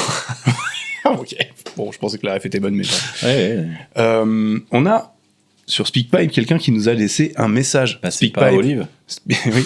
SpeakPipe, je le rappelle, donc c'est une messagerie vocale sur laquelle vous pouvez laisser des messages. Donc vous avez le lien dans la bio de cet épisode. Vous pouvez aller sur SpeakPipe, nous laisser un message vocal et on le passe pendant l'épisode. Et on va tout de suite passer le SpeakPipe du jour. L'épisode de SpeakPipe. Salut les copains, c'est pas Olivier. Je reviens d'un EVG à Bucarest. Donc on sait, les EVG, c'est pas franchement les moments les plus intelligents d'une vie. Et on a eu un grand débat, un très très grand débat philosophique. J'aimerais avoir votre point de vue. Un dilemme. Ce que c'était. Est-ce que vous préférez avoir des rapports avec votre mère dans le corps de votre meuf, moi, on l'a déjà posé, ou votre cette meuf question. dans le corps de votre mère? J'en suis arrivé à la conclusion qu'il n'y avait pas de bonne solution, mais il faut faire un choix. Moi, je vous dirai pas lequel j'ai choisi. Bisous. Bah non. Je me suis demandé si j'allais la garder pour cet épisode ou pour le prochain où on est que tous les deux. Bon. On avait déjà répondu. On n'a jamais pu répondre à cette question. Non, c'est personne. impossible. Enfin, si quelqu'un peut répondre très rapidement, on le regardera. On le regardera. Y a pas de. Les horribles tu préfères. Moi, je trouve ça trop. C'est fascinant, les horribles tu préfères. C'est comme celui que nous avait proposé, je sais plus qui, avec la chèvre. C'est genre, tu te tapes une chèvre et personne ne le sait, ou tu te tapes pas une chèvre mais tout le monde croit que tu l'as fait. Ah ouais. Fun fact. Tu t'es tapé une chèvre. Non, alors et non, tout le monde c'est l'opératum. C'est perdu. J'anime des tranches à la radio. Je faisais le 17h, 19h, ma toute première animation vraiment en tant qu'animateur où j'étais tout seul et tout ça. Et tu dois lancer le journaliste pour faire le journal.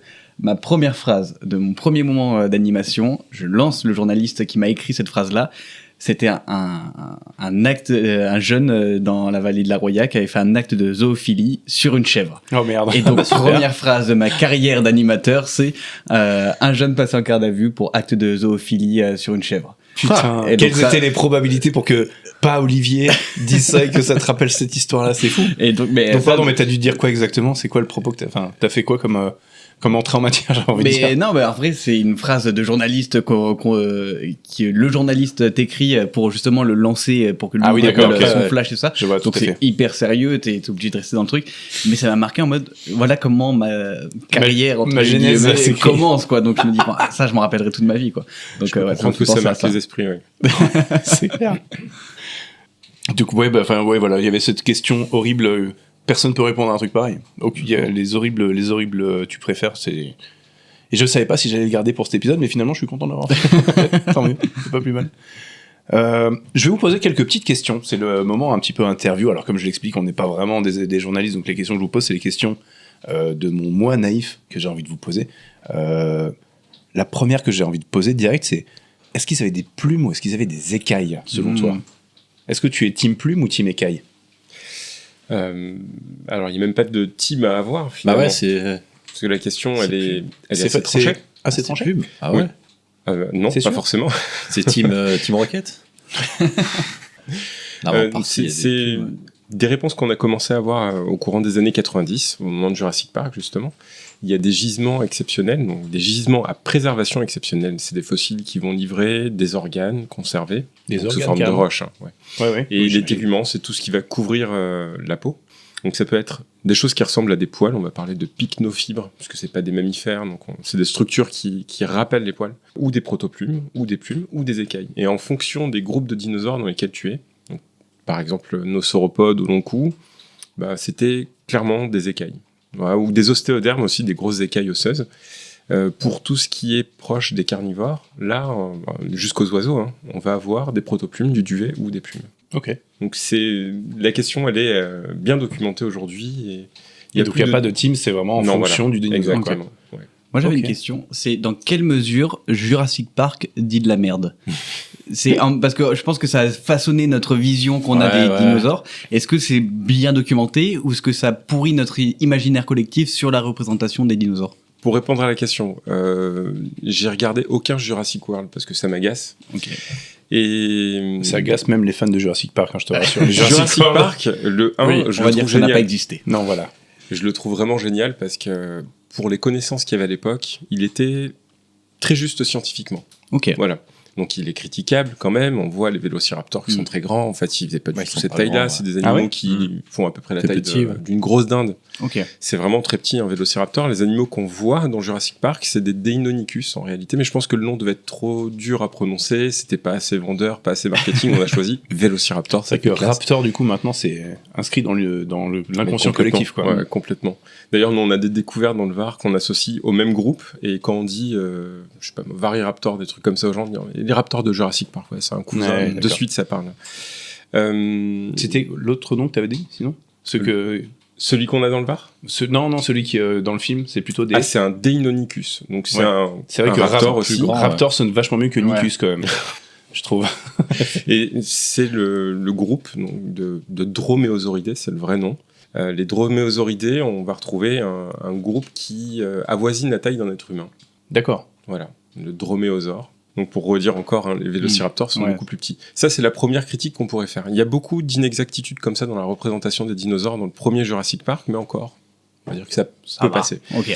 Ce qui est plus agaçant, c'est que justement les connaissances, notamment sur l'apparence, les plumes et tout ça, ont commencé à s'étoffer dans les années 90 et 2000, et l'apparence, ça restait la même en fait dans les films. Sans compter après le côté hype qu'on a dans Jurassic World, donc c'est ce qui m'a freiné un petit peu. J'ai commencé à le regarder, le premier volet de Jurassic World, et il y a une scène qui m'a marqué où on voit un reptile marin dans un bassin. Qui mange un requin blanc. Exactement. Donc c'est un membre du comité scientifique de l'association d'ailleurs qui a fait cet exercice-là. Il a fait une projection, il a regardé un petit peu la taille du requin blanc, il a imaginé quelle taille ferait en fait ce reptile-là. Je crois qu'il arrivait sur 40 mètres de longueur, alors qu'en fait les plus gros représentants de ce groupe, qu'on appelle les mosasaures, les lézards de la Meuse, on est sur à peu près 12... Les lézards de la Meuse ? De la Meuse, ouais. Le département ? Exactement. C'est la rivière du fleuve plutôt. Ouais, c'est ça. Oui, pardon. Oui, mais le département aussi. Oui, du coup, mais qui choisit le nom des dinosaures c'est le découvreur. Ok, mais parce qu'on dirait des barbarismes un peu fous, le découvreur, non, c'est même pas juste. Alors, pardon, j'ai coupé juste avant. Fini. Il faisait quoi, 12 mètres, tu disais, c'est ça ? Oui, voilà. Donc, pour les plus pas 40 grands de comme ce dans le film, groupe-là, on est sur 12 mètres de long. D'accord, ok. Donc, on a d'autres mosasaures beaucoup plus petits. Ok. Donc c'est trop. C'est franchement du délire, c'est vraiment n'importe quoi. Mais après, c'est spectaculaire, c'est vendeur. Et puis ça permet quand même d'intéresser les gens à la discipline. Ouais. Donc avec beaucoup de choses qu'il va falloir débunker après. C'est ce que j'allais dire, ouais. C'est un peu pour ça que je t'ai fait venir ce soir, je t'avoue, très honnêtement. Mais j'ai une conférence qu'on m'a demandé de produire pour le centre d'analyse zététique. Tu pourrais peut-être les inviter d'ailleurs, c'est des gens assez sympas. Ouais. Je sais pas si vous connaissez la discipline. Pas du tout. Donc la zététique, c'est quand on enlève les poils. La zététique pour mincir. Oui, c'est ça. C'est quand on a un feu sur la langue et qu'on veut se faire enlever les poils, c'est zététique. C'est pas ça ? Désolé, comme je leur chie dessus. Je les connais pas, pardon. S'ils nous écoutent. Non, c'est en gros pas en délire avec nous. Une discipline scientifique qui vise à faire de l'esprit critique sur des tas de sujets de la vie de tous les jours. Ok. Donc ça peut être, est-ce que les esprits existent ? Est-ce qu'on a des moyens de tester justement ce genre de prétention ? Ça peut être l'homéopathie. Est-ce que l'homéopathie fonctionne ? Voilà, on va débunker des sujets comme ça. Pourquoi je rigole ? Et ils m'ont proposé de venir une première fois pour présenter les activités de l'association autour du gisement à dinosaures. Ils ont trouvé ça chouette. Et ils m'ont demandé de débunker Jurassic Park. Chose que j'ai pas fait précisément. Parce que on a un collègue dans l'association qui est chercheur à Paris, qui a écrit un bouquin qui s'appelle Jurassic Park et les sciences. Donc j'ai ouvert un petit peu le sujet. J'ai regardé le lien entre les mythes, les fossiles, et comment on a construit ensuite un discours scientifique autour de la découverte des fossiles jusqu'à la représentation actuelle et contemporaine des dinosaures. Et donc cette conférence, je la donne la semaine prochaine à la médiathèque d'Antibes, si toutefois vous êtes intéressé. Ouais. C'est quel jour ce sera ? Ce sera samedi après-midi.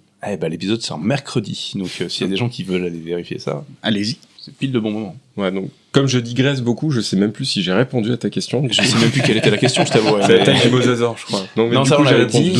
Et après, on était passé sur qui donne le nom des dinosaures. Oui. Donc je disais le découvreur, mais en réalité, c'est pas vraiment le découvreur, parce que les découvertes peuvent être faites, elles sont souvent faites par des amateurs en paléontologie. C'est les personnes qui vont faire le travail de description naturaliste. Okay. Donc ça se fait dans une revue universitaire spécialisée où on va vraiment définir anatomiquement la découverte et lui donner un nom. Donc ça peut être pour rendre hommage au lieu. Donc on voit que ça sort très souvent. C'est ce qu'on a choisi de faire aussi avec Phylogénia. On a décrit là une nouvelle espèce de poisson qui a été découvert sur une commune qui s'appelle Franchesse. Donc on a appelé le poisson Franchessella. Il y avait 2 amateurs dont je vais éviter d'écorcher le nom, mais en tout cas on a groupé les 2 noms de famille pour le nom d'espèce. Ouais, c'est une façon de rendre hommage à tout le monde. Ok. C'est trop bien. Il y a aussi des geeks parfois qui choisissent de partir plutôt dans des univers science-fiction et qui nomment d'après des créatures. Le Gandalfosaurus. Par exemple, pourquoi pas. Et il y a aussi des personnes qui choisissent de des jeux de mots marquer dans l'histoire. Pour Donald Trump, il y a une anecdote comme ça avec c'est un papillon qui a été décrit. pour son premier mandat en 2016. Ok. Et il y a des chercheurs en fait qui visiblement n'aiment pas Donald Trump du tout. Ils ont pris un papillon qui a 2 petites antennes un peu blondes sur la tête et surtout un tout petit membre reproducteur. Ah oui, bien sûr. Et ils l'ont appelé Trumpy avec 2. Ah, génial. Excellent. Mais ils ont bien pris le temps de décrire l'animal en soulignant bien ce petit pénis. Cette petite partie de son anatomie. Ouais. Tu dirais quoi à un gamin qui aimerait faire ton métier ? Qu'est-ce que si t'as un gamin par exemple comme Comme moi, Logan quand par j'étais exemple, petit, parce que je voulais être paléontologue. Et Oui, je suis pardon. tombé sur un... Quoi ? La genèse en fait de cet épisode, de l'épisode d'aujourd'hui, c'est parce que tout début, le premier épisode, je crois que c'était de notre podcast, j'avais demandé à Logan et aux invités qui étaient avec nous, qui étaient nos potes d'ailleurs, ce qu'ils auraient aimé faire quand ils étaient petits. Et comme beaucoup d'enfants, ça a été paléontologue, tu vois, genre pompier des machins. Et lui, c'était paléontologue. Mais il nous a aussi narré cette anecdote incroyable, comme quoi il est tombé sur un vieux paléontologue totalement désabusé. Ah oui, il n'y a pas d'autre terme. Complètement Qui lui a dit désabusé. fais C'est jamais surtout ça, pas ça. fais jamais ça dans la vie, et qui lui a flingué le rêve. Un peu. Un petit peu. Un petit peu. Et du coup, tu vois, on peut trouver des autres dinosaures pour lui. Qu'est-ce que toi tu dirais à un gamin qui viendrait en te disant je voudrais trop faire ce métier-là ? Je le mettrais en garde quand même sur le fait qu'il n'y a pas beaucoup de débouchés. Et en tout cas en France, c'est une bonne voie pour aller pointer au chômage. Faut se le dire quand même. Hein. Ma fille, mais il va peut-être sauver alors. Et on en vient justement à la raison pour laquelle j'ai créé Phylogénia avec ce petit groupe d'amis au départ, c'est que dans le département, il n'y a pas de paléontologue. Il n'y a pas de paléontologue du tout. Et genre, doctorant, etc. Enfin, un mec dans une université, c'est il n'y a plus de labo à l'université. Ils n'ont plus de budget, avec plus des rien projets du de tout, recherche quoi. autour de la Ouais, paléontologie. c'est vrai, On a un muséum d'histoire naturelle à Nice où il n'y a pas de paléontologue non plus. Ok. Donc, quand je dis pas du tout, il reste la grotte du Lazaret où on a un paléo-anthropologue, ce qui se rapprocherait éventuellement le plus. Mais là, on est vraiment à cheval entre l'archéo et la paléologie. Donc c'est un peu le généraliste du... C'est très dur. C'est l'urgentiste. Parce que surtout la grotte du Lazaret, c'est 160 000, 190 000 ans. Ouais, c'est c'est contemporain. du Ouais, voilà, c'est clair, actuel pour vous. Parce que là, les fossiles que tu nous as ramenés, qu'on a là, tu m'as dit que ça remontait jusqu'à combien ? Donc il y a 3 lots de fossiles provenant de 3 gisements. Donc le plus jeune, c'est le gisement à dinosaures dans le Var, 75 millions d'années. Oui, donc effectivement 150 000 ans. C'est rien, quoi. C'est hier. Après, les 2 autres lots dans les boîtes, là, donc ça vient du département des Alpes-Maritimes. On est sur 2 périodes. Il y a début Jurassique, 180 millions d'années, et la transition, enfin la fin du Trias, à 200 millions d'années à peu près. Putain. Donc vous me passerez s'il manque 1 ou 2 millions d'années. Oui, après, quoi. C'est les paléontologues qui nous écoutent qui vont avoir les poils qui se hérissent. Peut-être les plumes, on sait pas. Ça dépend Le débat est ouvert. On verra bien. C'est des trucs que tu as trouvé toi ? Oui, là c'est... J'ai réduit ça. C'était horrible. Ouais, c'est quel mépris. C'est clair. Le caillou. Là. Caillasse. C'est des découvertes Phylogénia, donc si je l'ai pas fait personnellement, en tout cas j'étais présent lors de ces découvertes. Ok. Sauf pour la boîte où justement, tu as vu tout à l'heure des tout petits fossiles qui sont de taille microscopique, mais ça représente des découvertes qui sont hyper intéressantes. Là c'est vraiment un site que j'étudie avec un étudiant de l'association, on n'est que 2 pour le moment à bosser dessus. Okay. Mais en même temps, le gisement est compliqué, on est en bord de route. Donc on évite d'apporter une foule de personnes avec nous, on fait des petits prélèvements, on fait nos analyses, et on attend la fin de l'année normalement pour publier toutes ces découvertes qui devraient être vraiment... Tu fais genre des carottages, ou est-ce que tu creuses vraiment ? C'est quoi l'idée ? Non, on regarde en fait une série de roches, donc c'est un petit peu comme les pages d'un livre. Ouais. Tu as des bancs calcaires avec des interbancs d'argile, et on va faire ce qu'on appelle un log, donc on va mesurer chaque banc, on va les nommer avec des lettres, et puis on va faire des prélèvements. Donc, dans le calcaire, on peut pas. Enfin, on pourrait, mais c'est trop compliqué, c'est très très difficile de trouver quelque chose. On va surtout regarder dans les interbancs d'argile. Okay. On prélève l'argile entre les différentes surfaces. Et on les localise dans notre dessin, notre log. On va ensuite laver les sédiments, classer ça dans des tamis, ce que j'expliquais tout à l'heure. Ouais, mais tu me l'as expliqué à moi, mais je trouve que c'est hyper intéressant. Ouais. Donc on prend les argiles, on fait ce qu'on appelle on les fait défloculer. Donc on utilise normalement, la plupart du temps, ça va être de l'eau oxygénée, diluée dans de toutes petites fractions. Ça va permettre de dissoudre l'argile. Et ensuite, on va placer tout ça dans des tamis, laver. Et les restes vont se classer dans notre colonne de tamis avec différentes tailles qu'il va falloir trier ensuite grain par grain sous la loupe binoculaire pour sortir les petites dents de poisson que tu as vues, les dents de croco et d'autres groupes d'organismes et reconstituer comme ça. Donc en gros, t'as des premiers tamis qui vont être... c'est des colonnes de tamis, Ouais, c'est ça. Tes premiers tamis vont avoir un maillage qui va être plus large, qui va laisser passer des plus gros morceaux, et au fur et à mesure que ça descend dans la finesse du tamis, tu vas avoir des morceaux qui vont rester, qui vont être de plus en plus fins. Ouais, c'est ça. Jusqu'à ce que les argiles disparaissent totalement et qu'à la fin, tu aies ces toutes petites dents qui font parfois 2 mm. Oui, voilà. Pour les plus grandes, il y en a même certaines qui sont plus petites que ça. Ouais. Et c'est du crocodile, c'est ça qui est étonnant. T'imagines la taille du crocodile. Oui, ça devait pas être des grands crocodiles. Non, ça. C'est clairement de petits crocodiles et c'est pas une histoire d'adultes ou de juvéniles. On connaît ce groupe-là. C'est vraiment des espèces qui ne devenaient pas immenses. Des tritons. Des tritons crocodiles. On n'est pas loin de ça. Ouais. Ok. Est-ce qu'il faut creuser profond pour les trouver ou on peut juste remuer un peu la terre et tomber comme ça sur un fossile Alors, ce qu'on fait nous, on n'a pas de gros moyens, donc on regarde justement ce qui affleure. Ok. Et c'est par jeu de mouvements tectoniques que des couches qui sont normalement très profondes dans le sol vont arriver en surface et livrer tous les fossiles. Okay. Donc je vais prendre par exemple le gisement à dinosaures sur lequel on travaille, 75 millions d'années, normalement ces roches elles devraient être très profondément enfoncées dans le sol. Et pourtant, on trouve les fossiles sous une couche de terre végétale, à peu près 15 ou 30 cm. En fonction de l'épaisseur, on arrive sur un grès qui lui est très fin et qui contient tous les fossiles. Okay. Donc cette couche-là, elle est simplement remontée en surface grâce au mouvement tectonique. Oui, c'est ce qu'on expliquait aussi. En particulier l'Afrique qui remonte tout doucement vers l'Europe et qui a permis notamment la poussée des Alpes. Donc ça aussi, je vais peut-être l'expliquer parce qu'on en parlait tout à l'heure. J'allais rebondir dessus justement. Mais il y a de très très grands mouvements comme ça au cours des temps géologiques.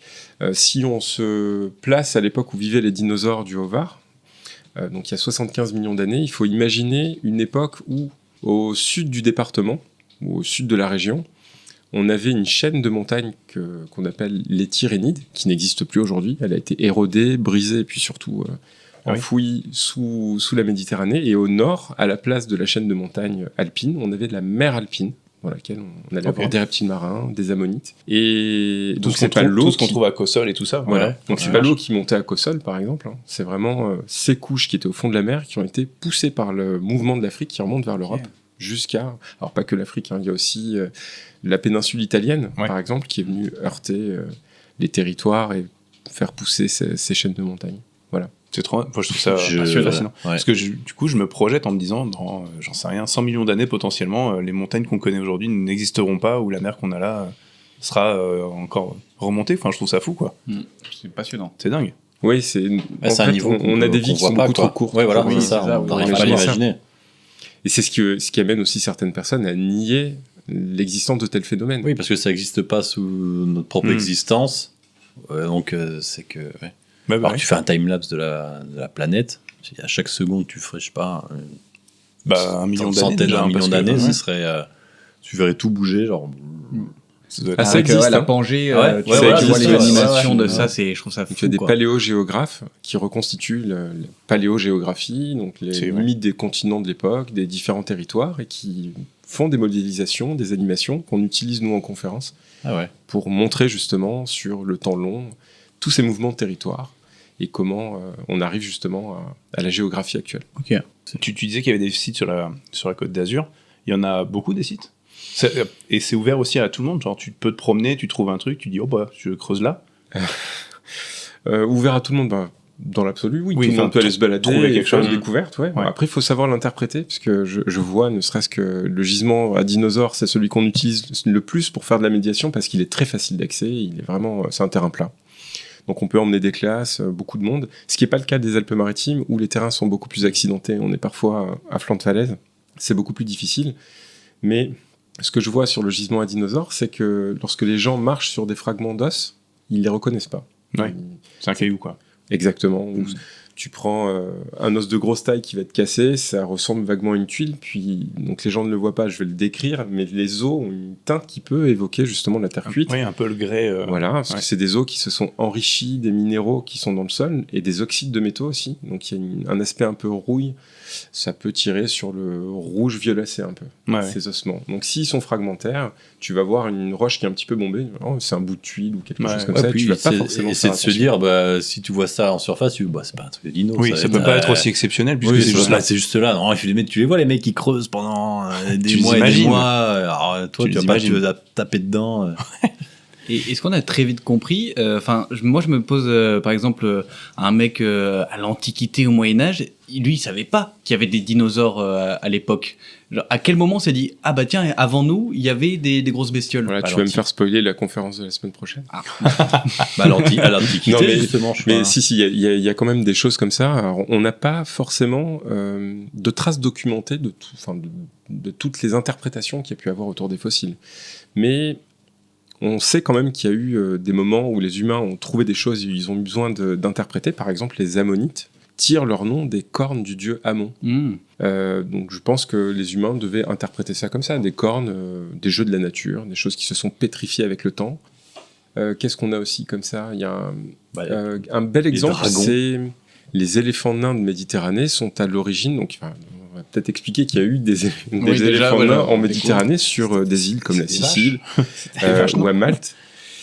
C'est vraiment des éléphants qui, je crois, qui dépassent pas la taille d'un être humain adulte. Ils sont même plus petits. Trop mignons en vrai. L'histoire, c'est que dans des phases de glaciation, certaines de ces îles, elles pouvaient être atteintes par la marche. Donc, des éléphants ont migré jusque sur ces territoires, voire des mammouths. Ouais. Et ils se sont retrouvés ensuite à la montée des eaux, coupés du continent et isolés sur les îles. Et il y a un phénomène en biologie qu'on appelle le nanisme insulaire qui va donc sélectionner des individus de petite taille, puisqu'on est sur un territoire où il y a peu de ressources. Si je suis très grand dans un milieu où il n'y a pas beaucoup de bouffe, je vais être défavorisé par rapport à ceux qui sont tout petits. Ça s'adapte vite. La sélection naturelle. Et puis comme il faisait chaud, ils ont rasé les poils.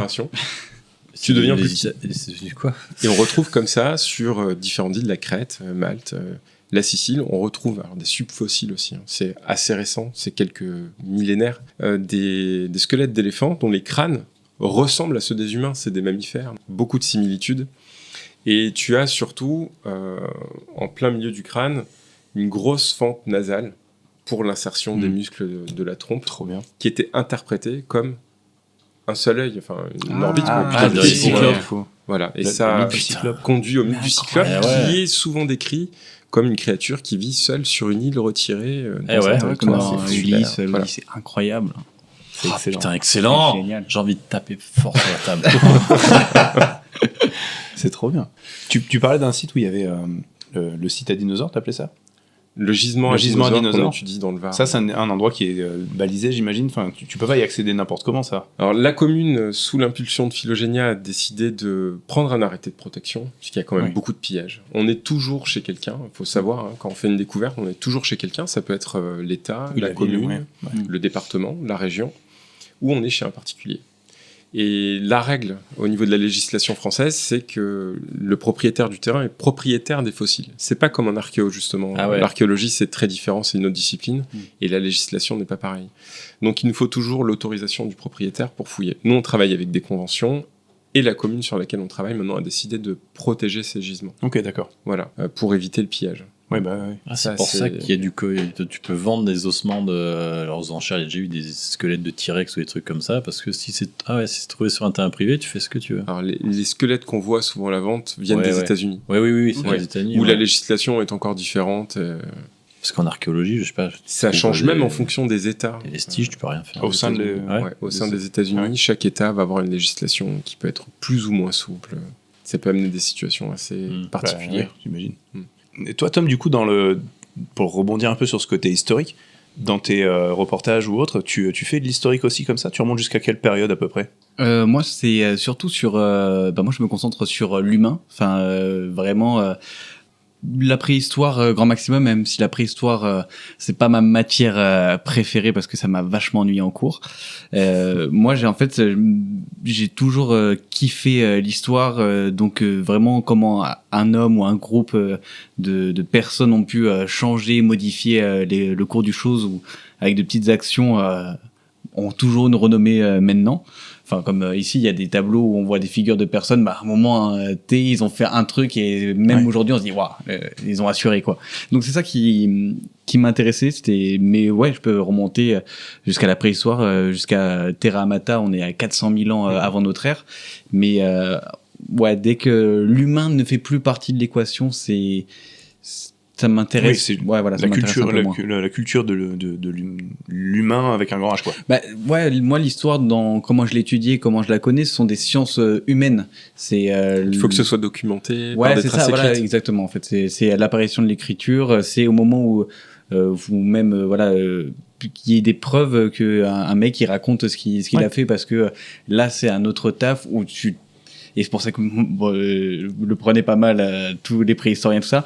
Mais pour moi, les mecs qui étudient la préhistoire, ils étudient des poubelles. Ils étudient les os, ils étudient les cailloux déchets, cassés, les déchets. Donc, comme à la grotte du Lazaret. Ouais, mais en fait, c'est ça. Tu te poses devant des cailloux et en mode, qu'est-ce qu'il devait bien penser, ce mec-là? Bah, t'en sais rien de ce qu'il pensait. Ouais. Alors que, franchement, les mecs qui t'écrivaient des poèmes, des livres, qui te racontaient leurs grandes expéditions, ça fait des plus belles histoires à raconter, je trouve, selon moi. Ouais, je comprends. T'as une période que tu préfères? Moi, c'est l'époque contemporaine, donc 1789 à nos jours. C'est vraiment moi ce qui m'intéresse, parce que c'est ce qu'il y a le plus proche de nous, et ce que j'aime comprendre, c'est pourquoi aujourd'hui, nous, on est ce qu'on est maintenant. En fait, c'est comprendre un peu le présent. Je pense que dans toute personne qui s'intéresse à l'histoire, il a un besoin de compréhension de ce qui se passe aujourd'hui. Alors, essayer de voir ce qui se passera demain, à mon avis, bonne chance. Projeter, c'est compliqué. Ouais, projeter, c'est compliqué. Mais non, ouais, j'adore ça. Et même quand je me comparais aux autres étudiants, moi, à l'université, où j'ai fait un master de recherche en histoire, ils étaient tous vraiment dans des périodes. J'ai des potes qui sont archéologues, d'autres dans l'Antiquité et tout. Et moi, j'ai fait un mémoire sur l'histoire très locale. J'ai fait l'histoire d'un tsunami qui a frappé la Côte d'Azur en 1979. Donc très récent, c'est limite de l'histoire du temps présent, quoi. Ouais, c'est clair. Ouais. Donc moi j'aime bien comment, encore une fois, ce côté effet papillon, où il y a un mec qui bouge un caillou de 20 cm et ça t'explique pourquoi là t'as une montagne, enfin ce genre d'effet comme ça. L'influence ouais, voilà, ça peut avoir, ouais. C'est ça. Donc l'événement dont tu parles, c'est la construction de l'aéroport, non? Exactement. En 1979, à cette époque-là, on construisait le plus grand chantier d'Europe au niveau de l'aéroport de Nice. En fait, on voulait faire un port collé à l'aéroport de Nice, donc on a construit une énorme digue pour accueillir les bateaux. Sauf que, le terrain, d'ailleurs, il y a des idées comme quoi ils veulent refaire ça, comme quoi on n'apprend jamais de ses erreurs. Mais le terrain est pourri, il y avait rien qui était respecté. À l'époque, on bétonisait comme des malades. Donc la digue de 300 mètres, elle est tombée à l'eau. Et en fait, l'effet c'est l'effondrement de la digue qui a provoqué un tsunami. De tonnes et de tonnes de remblais qui tombent d'un coup dans l'eau, ça a créé une énorme vague et ça a frappé Antibes. Et ça a considéré comme un tsunami, et ça a fait 10 morts. Donc, d'accord, oui, quand même. Et ça a fait les choux gras de la presse pendant des semaines et des semaines. Il y a eu des polémiques, qui la faute et tout ça. Donc c'était vachement intéressant. Et quand tu vois que ils continuent de construire sur la mer déjà pour l'aéroport, et là il y a quoi, une nouvelle idée de construire encore un port à côté de l'aéroport de Nice. Donc tu te dis, apprenez de vos erreurs, merde quoi. C'est clair. Après, le béton est peut-être mieux maintenant. On le saura quand ils auront fini le chantier. On verra quand il tombera, il fera peut-être moins de vagues. Il faut faire des plus petits morceaux. Des plus petits morceaux, ça roule. Non, je sais pas trop. C'est quoi les émissions qui t'ont inspiré? Parce que tu parlais tout à l'heure de Stéphane Bern, et je trouve que c'est compréhensible en vrai qu'ils soient inspirants et tout ça, parce que il a un truc qui est quand même unique, quoi, ce mec-là. Secret d'histoire, c'est super remboursé intéressant par la Sécu. Ouais. Excellent. C'est quoi les émissions justement comme ça qui t'ont inspiré à faire ce genre de choses là? T'as parlé tout à l'heure aussi du Monsieur ADN. Ouais, Monsieur ADN dans Jurassic Park, et en fait moi ma sainte trinité, c'est Stéphane Bern, C'est pas sorcier, et Laurent Deutsch, où j'ai mis plus ses bouquins que ses émissions. Métropolitain, c'est ça qu'il avait fait, je crois. Comment il s'appelait? Métronome. Métronome, ouais, exact. Métronome qui était vachement bien fait. Mais en fait c'est que en fait je pense que c'est vraiment des souvenirs d'enfance. Moi C'est pas sorcier, j'avais tous les coffrets comme ça. Et Secret d'histoire, c'est les moments, moi c'est les dimanches chez mes grands-parents sur le canapé à regarder Secret d'histoire et à regarder des trucs, quoi. Franchement c'était c'est génial comme, et en plus il a une personnalité assez tu dis il est sympa ce mec, donc franchement je kiffe. Il a eu un bon retour en plus, parce qu'il y a une période il était un peu moqué. Il était moqué, oui, parce qu'il faisait aussi tout ce qui était présentation de spécialistes des familles royales. Oui, il était surtout moqué là-dessus. Oui, il est royaliste, mais je crois qu'il est luxembourgeois, Stéphane Bern. Donc là-bas, c'est une monarchie. Donc, limite, c'est le seul qui a le droit d'être royaliste, j'ai envie de vous dire. Ouais, bah lui, il a le droit encore, ouais. Non, les Belges, ils ont un droit aussi, les Belges. Ouais. Oui, bah tout le monde, sauf nous.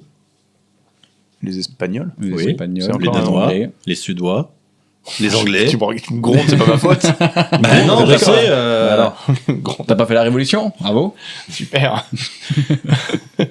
Il y a quand même des choses, malgré tout, dans la région que tu trouves moins cool. Parce que tu en fais la promotion en disant qu'il y a genre 1000 choses trop bien. Ouais. Est-ce qu'il y a, je vais pas dire un top 3, mais est-ce qu'il y a quand même des trucs que tu trouves moins agréables? Le péage d'Antibes à 17h30, par exemple. Ouais, exactement. Aller à Nice. J'ai pas d'heure. C'est juste trop compliqué. Ouais. Mais c'est rigolo que t'en parles parce que justement, je l'évoquais tout à l'heure. Moi, j'aimerais raconter des trucs pas cool, genre parce que l'histoire c'est pas fait pour être fier, c'est pas fait pour être aimé. L'histoire, elle est juste là, on te la donne, elle est racontée, étayée par des faits, et après t'en fais ce que tu veux avec. Mais t'es pas là pour glorifier quelque chose ou quelqu'un avec de l'histoire. Ah, mais ça a toujours servi un peu à ça. Et c'est bien le problème, quoi. Ouais. C'est quand tu parlais de postérité tout à l'heure, avec ce qui reste des textes, des poèmes et des choses comme ça, c'est souvent des visions très magnifiées d'un moment. Mais clairement, quand tu dis l'histoire est faite par les vainqueurs, c'est vrai, quoi. Donc, et moi, je trouve ça cool. En plus, l'histoire, ça t'apprend à avoir un esprit critique de malade mental, parce que tu te dis, bon, nous, on a une telle vision sur une telle personne, mais imagine ce que l'autre personne devait dire de l'autre. Ouais, donc, encore une fois, il faut toujours mettre en perspective les choses. Et non, moi, j'aime bien raconter là, c'est des projets, justement, qui sont en cours, où j'ai envie de raconter un peu les cold cases, les histoires un peu, pas forcément funky. Bon, la plus connue, on va parler de Spaggiari, le casse du siècle et tout ça. C'est dur de le glisser dans une bonne raison d'aimer la Côte d'Azur. Comme le tsunami de 79, c'est pas une bonne raison d'aimer la Côte d'Azur. Le barrage mal passé. Oui, voilà. Enfin, voilà, t'as plein de trucs comme ça. Encore du béton. Encore les bétons. Le cannibale du plateau de la Malle, cannibale de Cossol, je crois qu'il y avait. Dans ce genre de cold case aussi. Mais voilà, en fait, ce genre de. C'est le fromager. Je crois que c'est ça. Ouais. Il me semble que c'est un truc comme ça. Je connaissais pas du tout.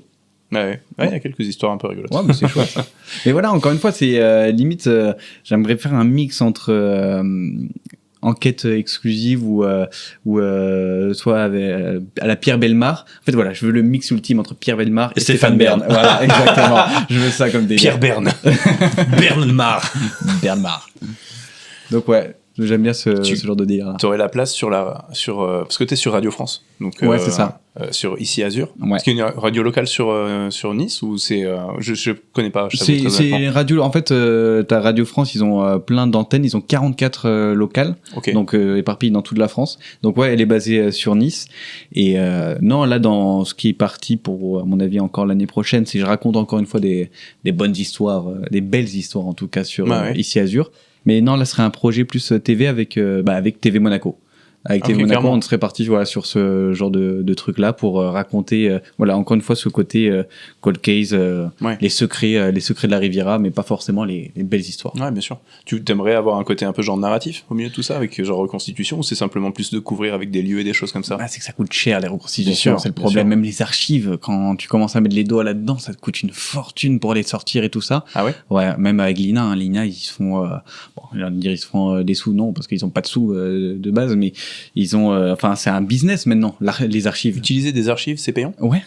Les archives, parce que t'as des ayants droit, et en fait, tout pour l'INA, c'est surtout les archives, l'Institut National de l'Audiovisuel, donc voilà, c'est que des archives de l'audiovisuel. Donc t'as des boîtes de prod qui détiennent encore. T'as encore aujourd'hui les mecs qui prennent du pognon sur des machins de tournée dans les années 60 quoi. L'école des fans, dès que tu vois une archive de l'école des fans, il y a la boîte de prod et le réalisateur. Enfin, il y a tout le monde qui prend son billet derrière quoi. Putain, c'est pas nationalisé ça. Un moment où ça tombe dans. C'est 70 ans normalement pour le domaine public. Là on a. Et il y a un moyen pour eux de relancer un petit peu leurs droits en renouvelant les images. Et avec s'il y a des descendants ou des trucs comme ça. Ils vont dire on fait un remaster 4K, c'est reparti pour 70 ans. Mais après, c'est qu'encore une fois, c'est même plus le problème d'une personne. Là, par exemple, Henri Matisse, ça fait plus de 70 ans qu'il est mort. Toutes ses œuvres sont tombées dans le domaine public. Une boîte de prod, c'est pas une personne physique, ça meurt pas. S'il faut, elle a continué, elle s'est grandi, elle a été associée par une autre boîte en mode Universal ou un truc comme ça. Donc, ils sont encore propriétaires. Et donc, si tu veux demander ou l'utiliser, tu payes. Et si tu payes pas et qu'ils voient que t'as pas payé, tu fais striker tous les trucs. Exactement. Ouais, donc t'es obligé de passer par plutôt du narratif, voire l'IA, c'est quelque chose, dans vos deux domaines d'ailleurs, est-ce que c'est quelque chose... Comment est-ce que c'est perçu? Tiens, voilà. Je vais même pas donner de tonalité à ma question. Pour la paléontologie, ça dépend de l'utilisation. Alors, je vais prendre mon cas, où justement on a une association, pas mal d'adhérents, il faut la gérer. D'un point de vue administratif, pour moi, c'est quand même beaucoup de facilité. Donc, par exemple, l'utilisation de l'IA me permet de quantifier les actions bénévoles pour produire un rapport en fin d'année en disant, voilà, sur l'année, on a eu tant d'actions sur tel et tel domaine, ça vous a fait gagner pour telle commune. Si vous aviez dû payer, ça vous aurait coûté tant, mais là, c'est un beau cadeau, une plus-value pour vous, notamment à travers le musée, le Dinofox Museo de Fox, c'est un petit peu ça. Tiens, tu peux en parler là d'ailleurs si tu veux, parce qu'on en a effectivement aussi parlé en micro. Oui. Du coup, c'est l'endroit où on peut voir aussi toutes les découvertes que vous faites. Phylogénia travaille sur plusieurs secteurs d'activité, on a différentes périodes, et le site sur lequel on travaille le plus se trouve sur le territoire du Haut-Var-Verdon, dans le Var. Et donc on exploite un gisement à dinosaures qui est connu depuis presque 200 ans. J'allais dire 200 millions d'années, je prends 3 millions d'années. Là, l'idée, en fait, c'est vraiment de protéger ce patrimoine pour arrêter d'avoir des équipes qui viennent des quatre coins du monde. Donc nous, ce qu'on veut, c'est conserver ça dans une institution. Donc le Dinofox Museo, c'est cet espace, ce musée qui est dédié vraiment à ces gisements-là, aux dinosaures de cette période, et on va stocker, on a déjà commencé, il y a des collections, des chercheurs qui nous consultent pour venir voir les spécimens, les étudier. Voilà. Et ça, donc l'IA, là-dedans, elle peut avoir un intérêt. Alors, sur... Au niveau de la gestion de l'association, c'est le côté administratif. D'accord. Vraiment... Purement. Faire les convocations, les comptes rendus, par exemple, pour les assemblées générales, des trucs comme ça. D'accord. Maintenant, le côté qui est pas bien vu et qui me met assez mal à l'aise. Voilà, dans l'association, on a plusieurs personnes qui ont fait par exemple des études pour devenir illustrateurs. Et je suis très gêné d'ailleurs parce que la dernière affiche qui a été faite pour la conférence que je donne la semaine prochaine, elle a été faite par mon meilleur pote, le trésorier de l'association. Il a utilisé ChatGPT, il a fait une très très belle affiche. Franchement, je la trouve chouette, mais c'est de l'IA. Et je sais que personne n'a réagi sur le WhatsApp de l'association, mais c'est certain que ça a dû heurter des personnes parce que ça vient se substituer à du vrai talent, des gens qui ont bossé dur pour ça, et malheureusement faire appel aussi à ces talents-là, ça a un coût qu'on n'a pas forcément nous en tant qu'associatif. Il faut faire des choix, c'est compliqué. Mais autant que possible, dans mon cas, j'essaie toujours de me tourner vers des illustrateurs. Ça a été le cas pour mon mémoire d'études, ça a été le cas pour les illustrations qu'on utilise dans le musée. Elles ont toutes été produites par des illustrateurs, des gens qui en vivent, qui en font profession. Et dans l'analyse, par exemple, des couches, etc., il n'y a pas des méthodes, des modèles d'IA qui pourraient te servir à dire, perds pas de temps là, creuse pas sur cette zone-là, mais plutôt vers là. Ça se substitue à un savoir ? Non, à ma connaissance, non, c'est pas fait. Puis, alors justement, il y a un truc que je souhaitais faire aujourd'hui, je vais en profiter par rapport à ce que tu dis pour le dire, c'est mettre à l'honneur les jeunes de l'association. Parce qu'ils sont... à peu près 45 ou 50 maintenant. Vas-y, nomme-les tous. Je t'en prie. Alors, on a... Non. Un peu long. Oui, ça risque d'être un peu long. Demande à ChatGPT qui te fasse un résumé. Par 300. Mais on fait appel là aussi au talent de tous ces jeunes qui sont capables de produire des articles scientifiques qui vont paraître dans des revues avec un rayonnement international, un bon facteur d'impact. Donc ils font pas appel à de l'IA, ils font vraiment appel à leurs compétences, ils font appel à des logiciels qu'il faut coder parfois, donc il faut savoir balancer un petit peu de lignes de code pour avoir des résultats statistiques ou des choses comme ça, et on s'appuie pour le moment que là-dessus. Mais il y a une thèse que j'ai lue l'année dernière d'un doctorant, maintenant il est docteur, en Angleterre, qui a travaillé sur des niveaux de la même période que le gisement de Sophia Antipolis, donc 180 millions d'années. C'est pour ça que je suis allé chercher son travail. Et lui a fait appel à de l'IA, alors c'est ce qu'on appelle de l'IA frugale. C'est pas des IA génératives très très larges, là c'est vraiment pour essayer de regarder la morphologie de restes isolés, en l'occurrence des dents d'oiseaux, des dents de dinosaures carnivores, des dents d'oiseaux. Et il catalogue comme ça tous les morphes possibles et il les interprète grâce à une IA pour voir quelles sont les chances en fait d'avoir pour tel morphe la même espèce ou alors plusieurs groupes différents au sein de toutes ces dents. Ça permet de faire le tri. Et il a eu des résultats qui étaient plutôt concluants. Voilà. Donc ça, c'était la question que je me posais, plutôt dans cette utilisation-là. Voilà. Là, justement, j'essaie de brosser un petit peu toutes les pistes. Carrément. Mais celle-ci, alors, le côté en plus IA frugale, pour nous qui, dans l'association, on est quasiment tous de formation naturaliste et on est très sensible des questions de préservation de l'environnement. Je blaguais tout à l'heure avec ChatGPT qui fait fondre la banquise. On l'utilise tous, il n'y a pas de souci. ça rentre dans les mœurs. Mais l'IA frugale, du coup, c'est sur des besoins beaucoup plus spécifiques, quelque chose qui a un impact vraiment dérisoire. Quoi. Ouais. C'est des IA qui sont en local en plus que tu peux avoir Exactement, en local et autres. voilà. Okay. Ouais, tu peux télécharger les modèles. On peut les faire tourner. Oui, c'est ça. Ouais. Donc il y a tout un tas de problématiques dans le champ de la recherche en paléontologie qui pourraient s'appuyer là-dessus, sur des modèles comme ça. Ce qu'il y a, j'ai l'impression, dans plus ou moins tous les domaines scientifiques, quoi. Dès que ça commence à toucher aux scientifiques, les IA sont plutôt axés comme ça. C'est l'équivalent des agents un peu, j'imagine, quoi. Alors, je me souviens, au tout début de ChatGPT, moi j'ai fait le test pour voir un petit peu si je pouvais faire de la biblio avec ChatGPT. Donc je pense que ça a évolué quand même aujourd'hui. Mais à l'époque, ça m'avait vraiment douché. Je lui ai demandé s'il y avait eu des découvertes de dinosaures dans les Alpes-Maritimes. Moi, j'avais la réponse. Je sais que non. On n'a jamais trouvé de dinosaures dans les Alpes-Maritimes. Et il a commencé à partir dans un délire en me disant oui, en 1830, je crois, des iguanodons. Je crois qu'il m'a fait un mix avec des découvertes en Belgique, Bernissard. Ok, d'accord. Il hallucine, quoi. Et puis quand tu lui dis non, il te fait non, t'as raison. Je l'ai vu bloquer.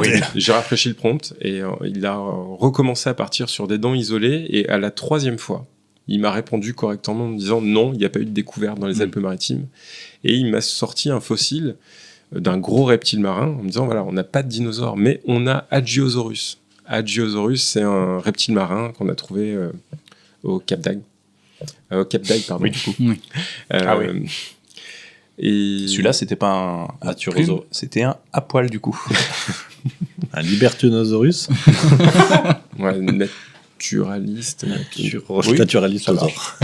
Ouais, donc du coup, il a fait des recoupements. Voilà, donc il a fini par me pondre ça, et c'était effectivement la découverte la plus spectaculaire qui se rapprochait d'un dinosaure. Ouais. Mais ça a été quand même laborieux pour lui de me pondre quelque chose de juste. Ok. Et de ton côté, toi, du coup, l'utilisation de l'IA, elle peut t'aider sur des... C'est assez particulier parce que c'est vrai que je fais pas de l'IA pour rechercher de l'info parce que en plus sur le plan local, je la trouve naze, quoi. Et en vrai, t'as pas mal d'historiens qui ont bossé dans le truc, donc tu prends les bouquins et tu regardes. Non, c'est toujours utile pour la mise en forme, pour l'administratif. Moi, je suis un peu en plus assez schizophrène là-dessus. Parce que j'ai une asso, j'ai une micro-entreprise, il faut gérer, j'essaie de développer une appli, j'essaie d'écrire mon bouquin. Donc dans tout ça, j'essaie de bien séparer où j'utilise de l'IA, où j'utilise pas du tout. Genre le bouquin, j'aimerais vraiment le faire sans IA. Parce qu'il y a un peu ce côté... déjà qu'on a tous un syndrome de l'imposteur, à mon avis, de manière générale. Là, enfin, franchement, quand tu vois le truc, tu dis c'est bien, mais c'est pas moi qui l'ai fait. Ouais. Ça me ferait mal au cœur, quoi. Mais il y a un mec avec qui on parlait qui était vachement spécialisé là-dessus. En plus, je trouve pour les domaines créatifs, c'est hyper important de garder au moins une patte humaine, même si voilà, c'est rentré dans les mœurs, ça peut aider, ça te fait gagner du temps. En plus, quand t'as pas de budget, c'est pratique. Mais il faut toujours se sentir légitime au moins à 80% de ce que tu produis. Quand t'es en train de le faire, ouais. Quand t'es en train de le faire. Ouais. Tu te dis, voilà, si c'est, j'ai marqué 4 lignes et que l'IA, il génère tout, bah non, là, c'est 100% sûr. IA, quoi. Mais voilà, si t'as demandé de la correction d'orthographe sur tel mot, enfin, tu t'en sers pour apprendre. C'est un superbe outil. C'est comme tous les outils qu'on a. Tout dépend comment tu les utilises. Enfin, moi, j'ai commencé à publier des trucs sur Instagram. Instagram, c'était pour danser, montrer sa bouffe et voir des gens danser. Mais je me suis dit, c'est quoi ? On va mettre de l'histoire dessus, on va mettre de la culture, on va faire apprendre des gens, parce que c'est un outil. Et en fait, tout dépend comment tu l'utilises. Ouais, bien sûr. Puis t'as des gens, leur algo, il est garni que de ça, quoi. Tu vois, tu vas avoir des podcasts de vulgarisation, tu vas avoir que des gens qui vont faire ça, effectivement. Donc voilà, même s'ils scrollent, même s'ils ont un temps d'écran de ouf, ils sont hyper intelligents s'il faut. Je sais pas trop. C'est un bon truc, ça. Mais vaut mieux que ça. Vaut mieux que ça des contenus comme ça qui tombent. 100% d'accord, clairement. Qu'un prout. Je sais pas, j'ai dit ça, mais parce que c'est mon algo. Mon algo aussi, toujours entre de l'histoire et de la culture, et ils essaient quand même des fois de me ramener dans un truc. Oublie pas. N'oublie pas. C'est les conneries. Rappelle d'où tu viens. Les gens qui tombent, moi. Les gens qui tombent, c'est merveilleux, ça. C'est ce qu'il y a de plus humain, ça nous fait rire, parce que c'est humain. Est-ce que vous recevez, alors peut-être moins toi du coup, mais j'allais dire, est-ce que vous recevez des critiques parfois sur ce que vous publiez ? Ça marche du coup sur du scientifique ? Ouais. J'imagine que dans le milieu paléontologie, j'aime pas du tout cette vision-là du T-Rex. Comment ça, ils n'avaient pas de plumes ? Si, la communauté scientifique, c'est quand même... la communauté scientifique est fondée sur la critique de l'autre. Voilà. Enfin, c'est la base, quoi. C'est un milieu où tu t'exposes Puis c'est des geeks contre des geeks, en plus. Là, c'est sûr. Il y a un peu de ça, oui. On voit beaucoup dans les universités des gens avec des beaux t-shirts de geek, des univers SF à fond. Je me sens très très à l'aise dans ces milieux-là. Mais oui, tu t'exposes volontairement à la critique. Le but, le challenge, c'est ça. C'est quand tu vas rédiger un mémoire, que ce soit pour ton master ou pour une thèse ou un article, c'est le même processus pour un article, tu le soumets à la communauté qui va le lire. Donc ça, c'est le travail du peer review. Et ils vont te défoncer. Voilà, te défoncer, littéralement. Ouais, c'est ça. Mettre le doigt le sur... peer review, peer. Ok. Oui. Comme le peer-to-peer. Ouais. D'accord. La revue des pairs. Catastrophique, pourquoi pas, mais... Oui, aussi.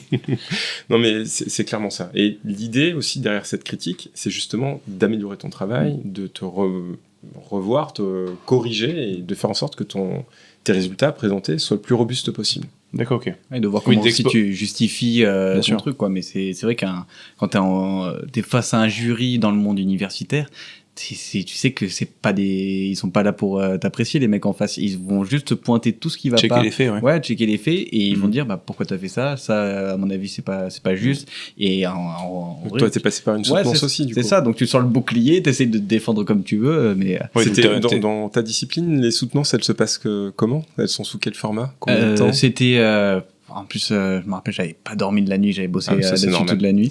Mais non, c'était 1 heure. 1 heure, j'avais 30 minutes de présentation, 30 minutes où là, ça y allait.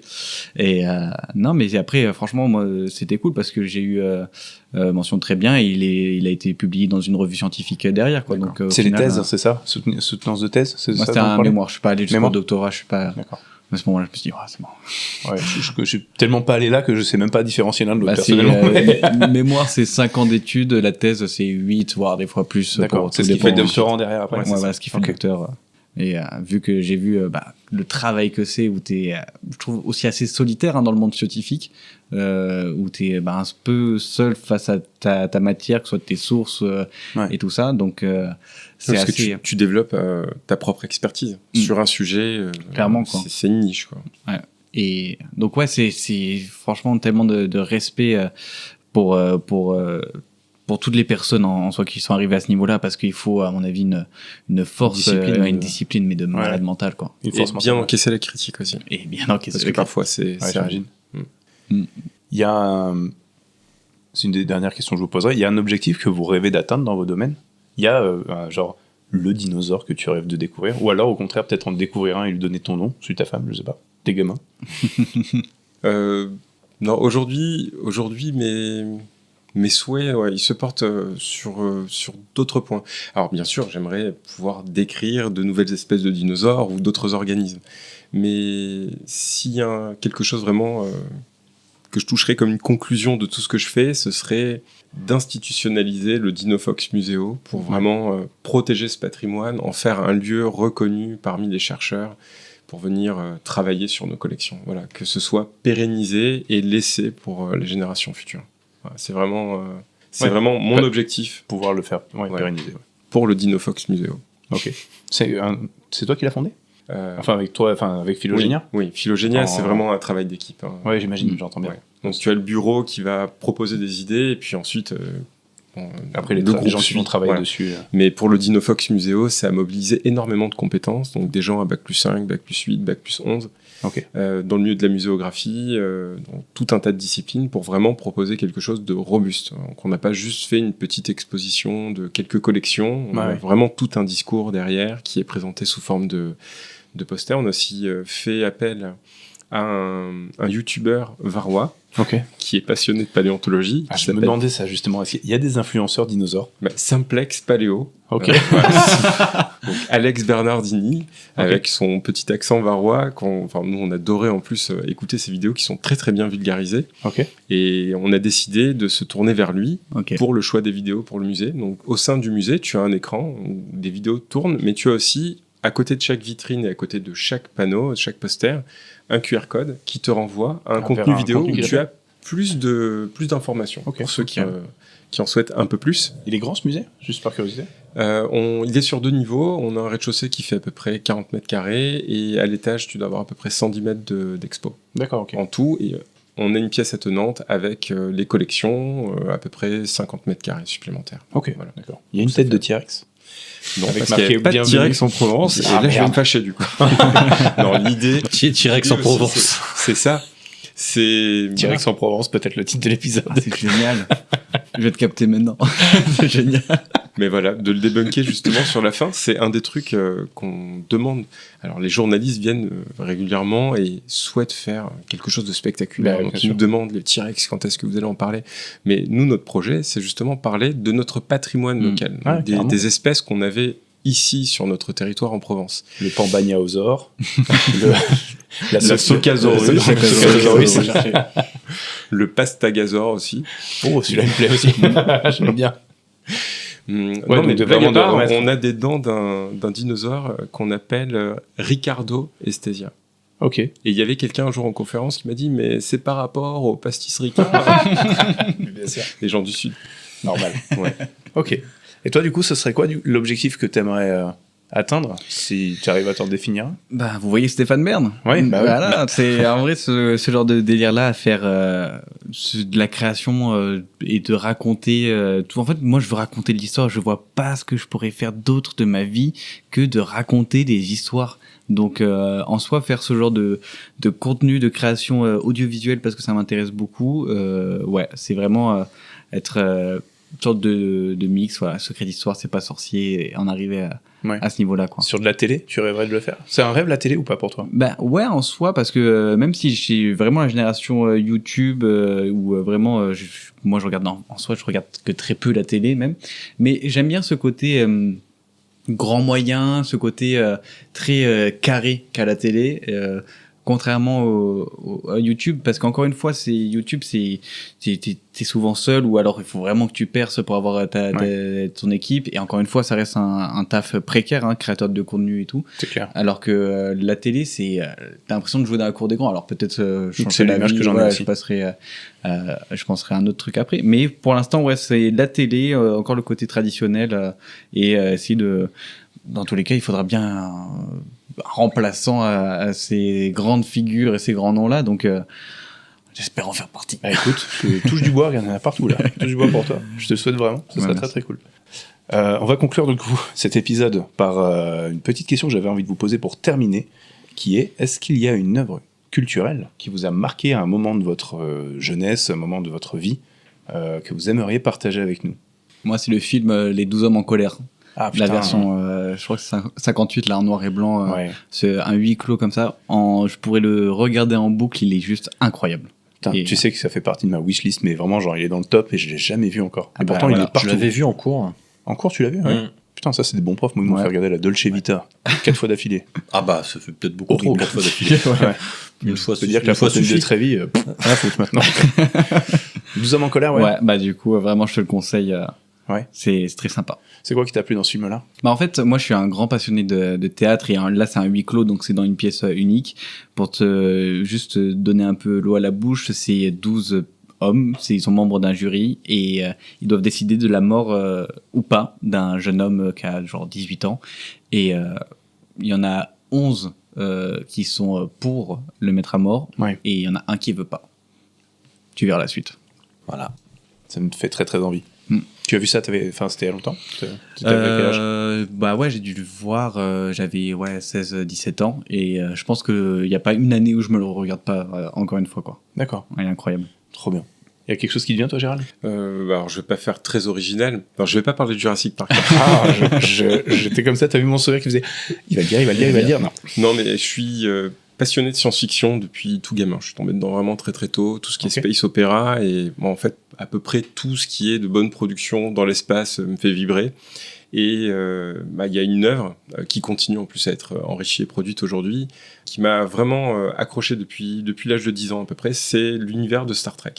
Ah, c'est marrant. J'ai cru que tu avais parlé de Star Wars, du coup. Star Trek continue encore à être exploité? Ouais, que ça continue encore. Ok. La franchise s'étend, et tu as encore des déclinaisons de la série avec d'autres vaisseaux. Et en fait, ce qui me fascine depuis tout petit, donc, c'est le côté déjà scientifique, exploration, ce côté naturaliste, justement, d'aller découvrir des mondes, de les décrire, de voir les espèces qui y vivent, de rencontrer des peuples, et la diversité aussi, sous la forme de peuples. Cette diversité, moi, c'est quelque chose qui me touche beaucoup et qui me parle beaucoup. Oui, puis en plus, en termes d'écriture, je trouve que c'est ouf, quoi, Star Trek. C'est-à-dire que tu peux venir avec n'importe quelle idée. C'est comme Doctor Who, quoi.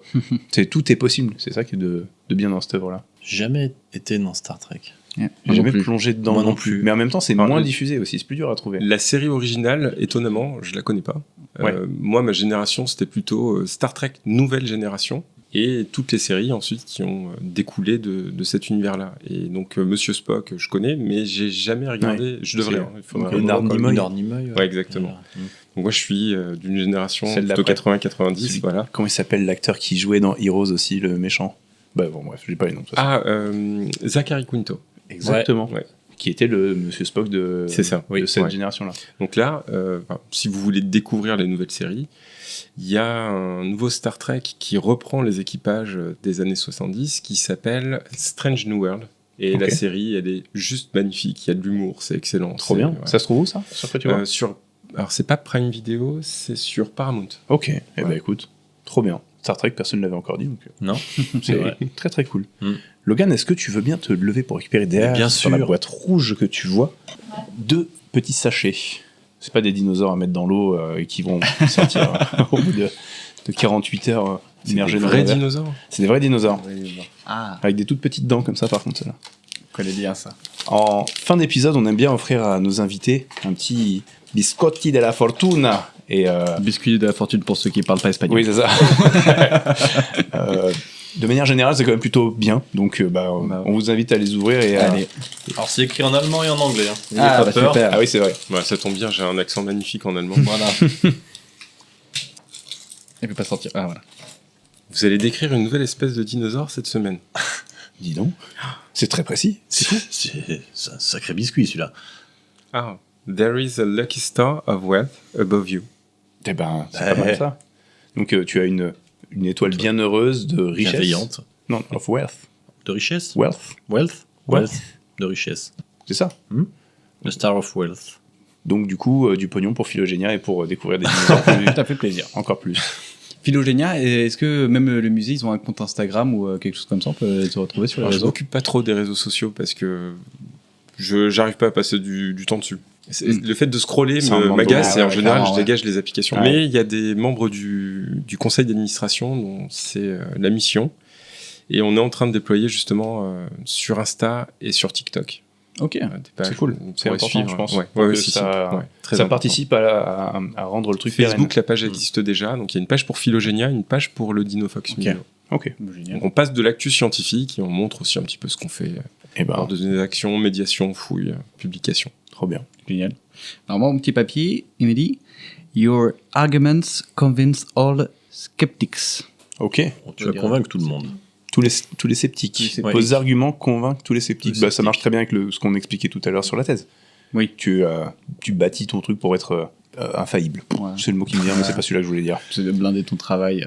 Le pire, c'est là-dessus... c'est que je suis hyper susceptible sur mon travail.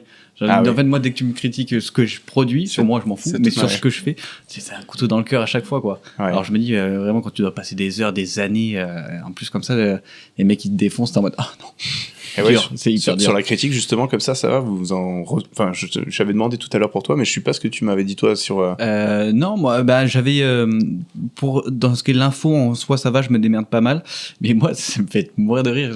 Je l'ai plus là sur mon téléphone, je l'avais mis en fond d'écran un moment. J'avais juste un commentaire, mais en fond d'écran. Ah oui. Ouais, mais parce que c'était à mourir de rire. C'était en mode, mais c'est quoi cette tenue de merde et ton look de con. Enfin, vraiment, c'est le truc random, purement physique. Et en fait, ça m'a fait tellement rire d'avoir juste de ce genre de haine comme ça où tu te dis, ok, il y a pas de fond. Enfin, tu vas pas me critiquer sur le fond, donc tu vas me critiquer sur le physique. Donc je suis en mode bon, allez, ça va. Je peux faire tellement et ça me fait rire au final. Tu peux t'en servir comme d'un bouclier en disant de toute façon. Oui, mais après on s'en fout. Enfin, il faut pas les regarder les trucs comme ça. Mais après ça, c'est que tu t'exposes sur les réseaux. Faut toujours se pour critiquer, mais ça fait partie du jeu, j'ai envie de dire. C'est clair. Où est-ce qu'on peut vous retrouver du coup tu parles de réseau? Donc on a parlé Philogénia qui était en refonte un peu, on pourrait dire. Voilà, donc on s'est restructuré avec des personnes qui ont pour mission d'animer les réseaux sociaux, la communication. Donc où nous retrouver déjà au Dinofox Museum à Fox en Fuchs. Donc c'est un musée communal qui est animé par l'association. Qui est ouvert tout le temps? Il est ouvert, alors il est ouvert tout le temps, oui, mais il faut que je précise quand même, hors saison, c'est-à-dire de septembre jusqu'à fin mai. Okay. Il faut nous appeler pour organiser une visite. Parce que les personnes qui sont payées pour faire la médiation sont employées par Philogénia. On n'a pas de gros moyens, donc on paye que 3 mois d'ouverture pour la saison, pour le pic de saison. Donc là, depuis le 1er juin, on a une médiatrice de l'association qui reçoit, qui accueille du public sur horaire. Vous pouvez consulter le site. Et après, sur les réseaux sociaux, donc Facebook, Philogénia ou Dinofox Museo, bientôt TikTok et Insta. On mettra les liens de toute façon en description de cet épisode également. Et toi, où est-ce qu'on te retrouve alors ? Alors moi, c'est surtout sur Instagram avec le compte Nistoric, Nice comme la ville de Nice, et vous rajoutez STO RIC, quoi. Et sinon, je suis sur Spotify aussi avec le podcast Les 1000 raisons d'aimer la Côte d'Azur, et sur l'appli Radio France. Ok. Eh ben écoutez. Eh ben super. Logan, où est-ce qu'on te retrouve, toi ? Chez moi. Dans 15 jours sur cette chaise. Dans 15 jours sur cette chaise. Bon, bah écoutez, c'est parfait. Merci à tous les auditeurs qui sont encore là avec nous à ce moment-là de l'épisode. Merci à nos invités qui sont encore là aussi avec nous à ce moment-là de l'épisode. Et merci à vous. Oui, merci beaucoup pour votre accueil, pour ce moment. Plein de bonnes choses pour la suite. Convivial. Ouais. Et puis, on reboit une bière quand vous voulez. Avec grand plaisir. On se dit ça ? Bon, on essaiera de faire une espèce Adébriomosaurus. Oh, ça serait très stylé, ça. Merci. Allez. Merci tout le monde. Gros bisous. Salut. Et puis, à dans 15 jours. Ciao, ciao. Salut.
Voilà.